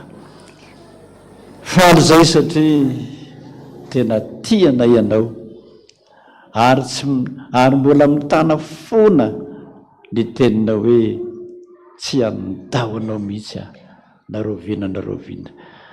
Mampahery anay zany Jesosy ka zay nataonao tamiko mba ho ataonao daholo amin'reto vahoaka be dehibe reto fa tsy mavaly fity azy a Jesosy fa ianao no anananako eto akaiky eto tanterao zany teniko zany mba omba zao fiangonana rehetra zao ianao zay lany rehetrarehetra androany ianao anonitra zany avy zato eny amin'ny asa mandrarano tsirairay avy. Gataka fahasalamana aminao mba ho tanteraka daholo zay rehetra iriny no fon'ny mpanomponao Jesosy eto amin'ity toeran'ity zay dia mahatsiaro fa ianao Jesosy no Andriamanitra azo atonina, azo iresahana, azo anomborahana ny fo ary ianao mihitsy no ny teny hoe eo amin'ny toerana rehetra zay mpatsiarovako ny anarako eo no anatonako anareo ary eo ny hitahiko anareo. Tsy mbola nandainga taminay ianao, mbola tsy namitaka anay ianao fa zay teny tenen'ny vavanao misoratra masina tanterahanao taminay daholo. Ngataka ary a Jesosy na ray minitra aza vavak'izay tianao indrindra no miona aminay eto any an-trano tsisy ivavahana tabatabany an' Jesosy fa eto kosa nataonao eo ny anatonako anao hoe misaotra ny amin'izany Jesosy zany na teny tsotra aza mba voalazany vavany vavaka tsotra tahaka n'ilay jamba hoe Jesosy zanaka Davido mamindrafo amiko dia tonga ianao inona ny tianao ataoko aminao ampahiratina ny masoko. Na teny tokana tahaka izany raha Jesosy mingavy ianao azafady hoe ny amin'ny tabloha tsirairay avy saotra Jesosy saotra gatakanao mba iondrika kely ray minitra dia ray minitra fa ianao mahalala amin'ny fitepony fonay ary ny vavaka rehetra na dia tsy ambarahavana raha heninao daholo ianao eran'ny vavaka i Jesosy.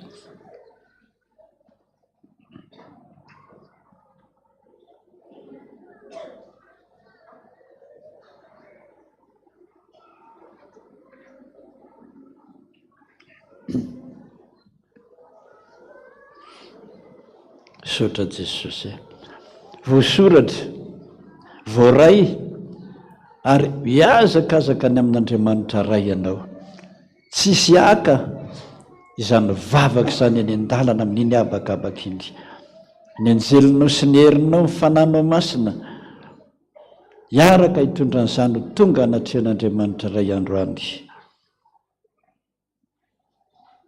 Raha tazany any ny fahadalana irehetra, ny ditrana irehetra, dia mety alahelo izy. Atsangan'ny tananao misy olatra Jesosy, mariky ny tomboka se nataonao taminay fa fitiavana mandrakizay, izany mbola amindrano fo aminay tsirairay avy. Sotra Jesosy, sotra. Ary sanatria ka tsy mahay mivavaka izay, tanterao ny teninao hoe hivavaka ho aminao aho, mba tsy ho levona ny fononao.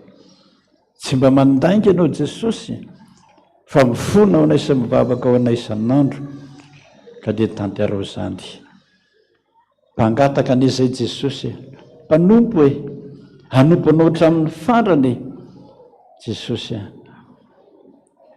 mba mangataka tahaka amin'ny mpangataka rehetra hoe Jesosy, elohan'ny vavaka. Sotra Jesosy, rainao izay ny an-danitra masina, tonga ny fanjaka ao anay sitra ety an-tany, meonay noy ny anasa ary mamela ny elokay ta namilana izay meloko taminay, ary izay tondrana amin'ny fakapanahy navana amin'ny ratsy anao ny fanjakana sy ny hery ary voninahitra mandrakizay. Amen. Voninahitra ny ho an'Andriamanitra rery any. Alleluia. Masina, masina, masina Jehova tompony maro, endrika voninahitra ny rehetra. Tanteraka tokony izany raisiny zanaka ary fanamasina dia samy mahereza daholo tompo. Sotra tompo.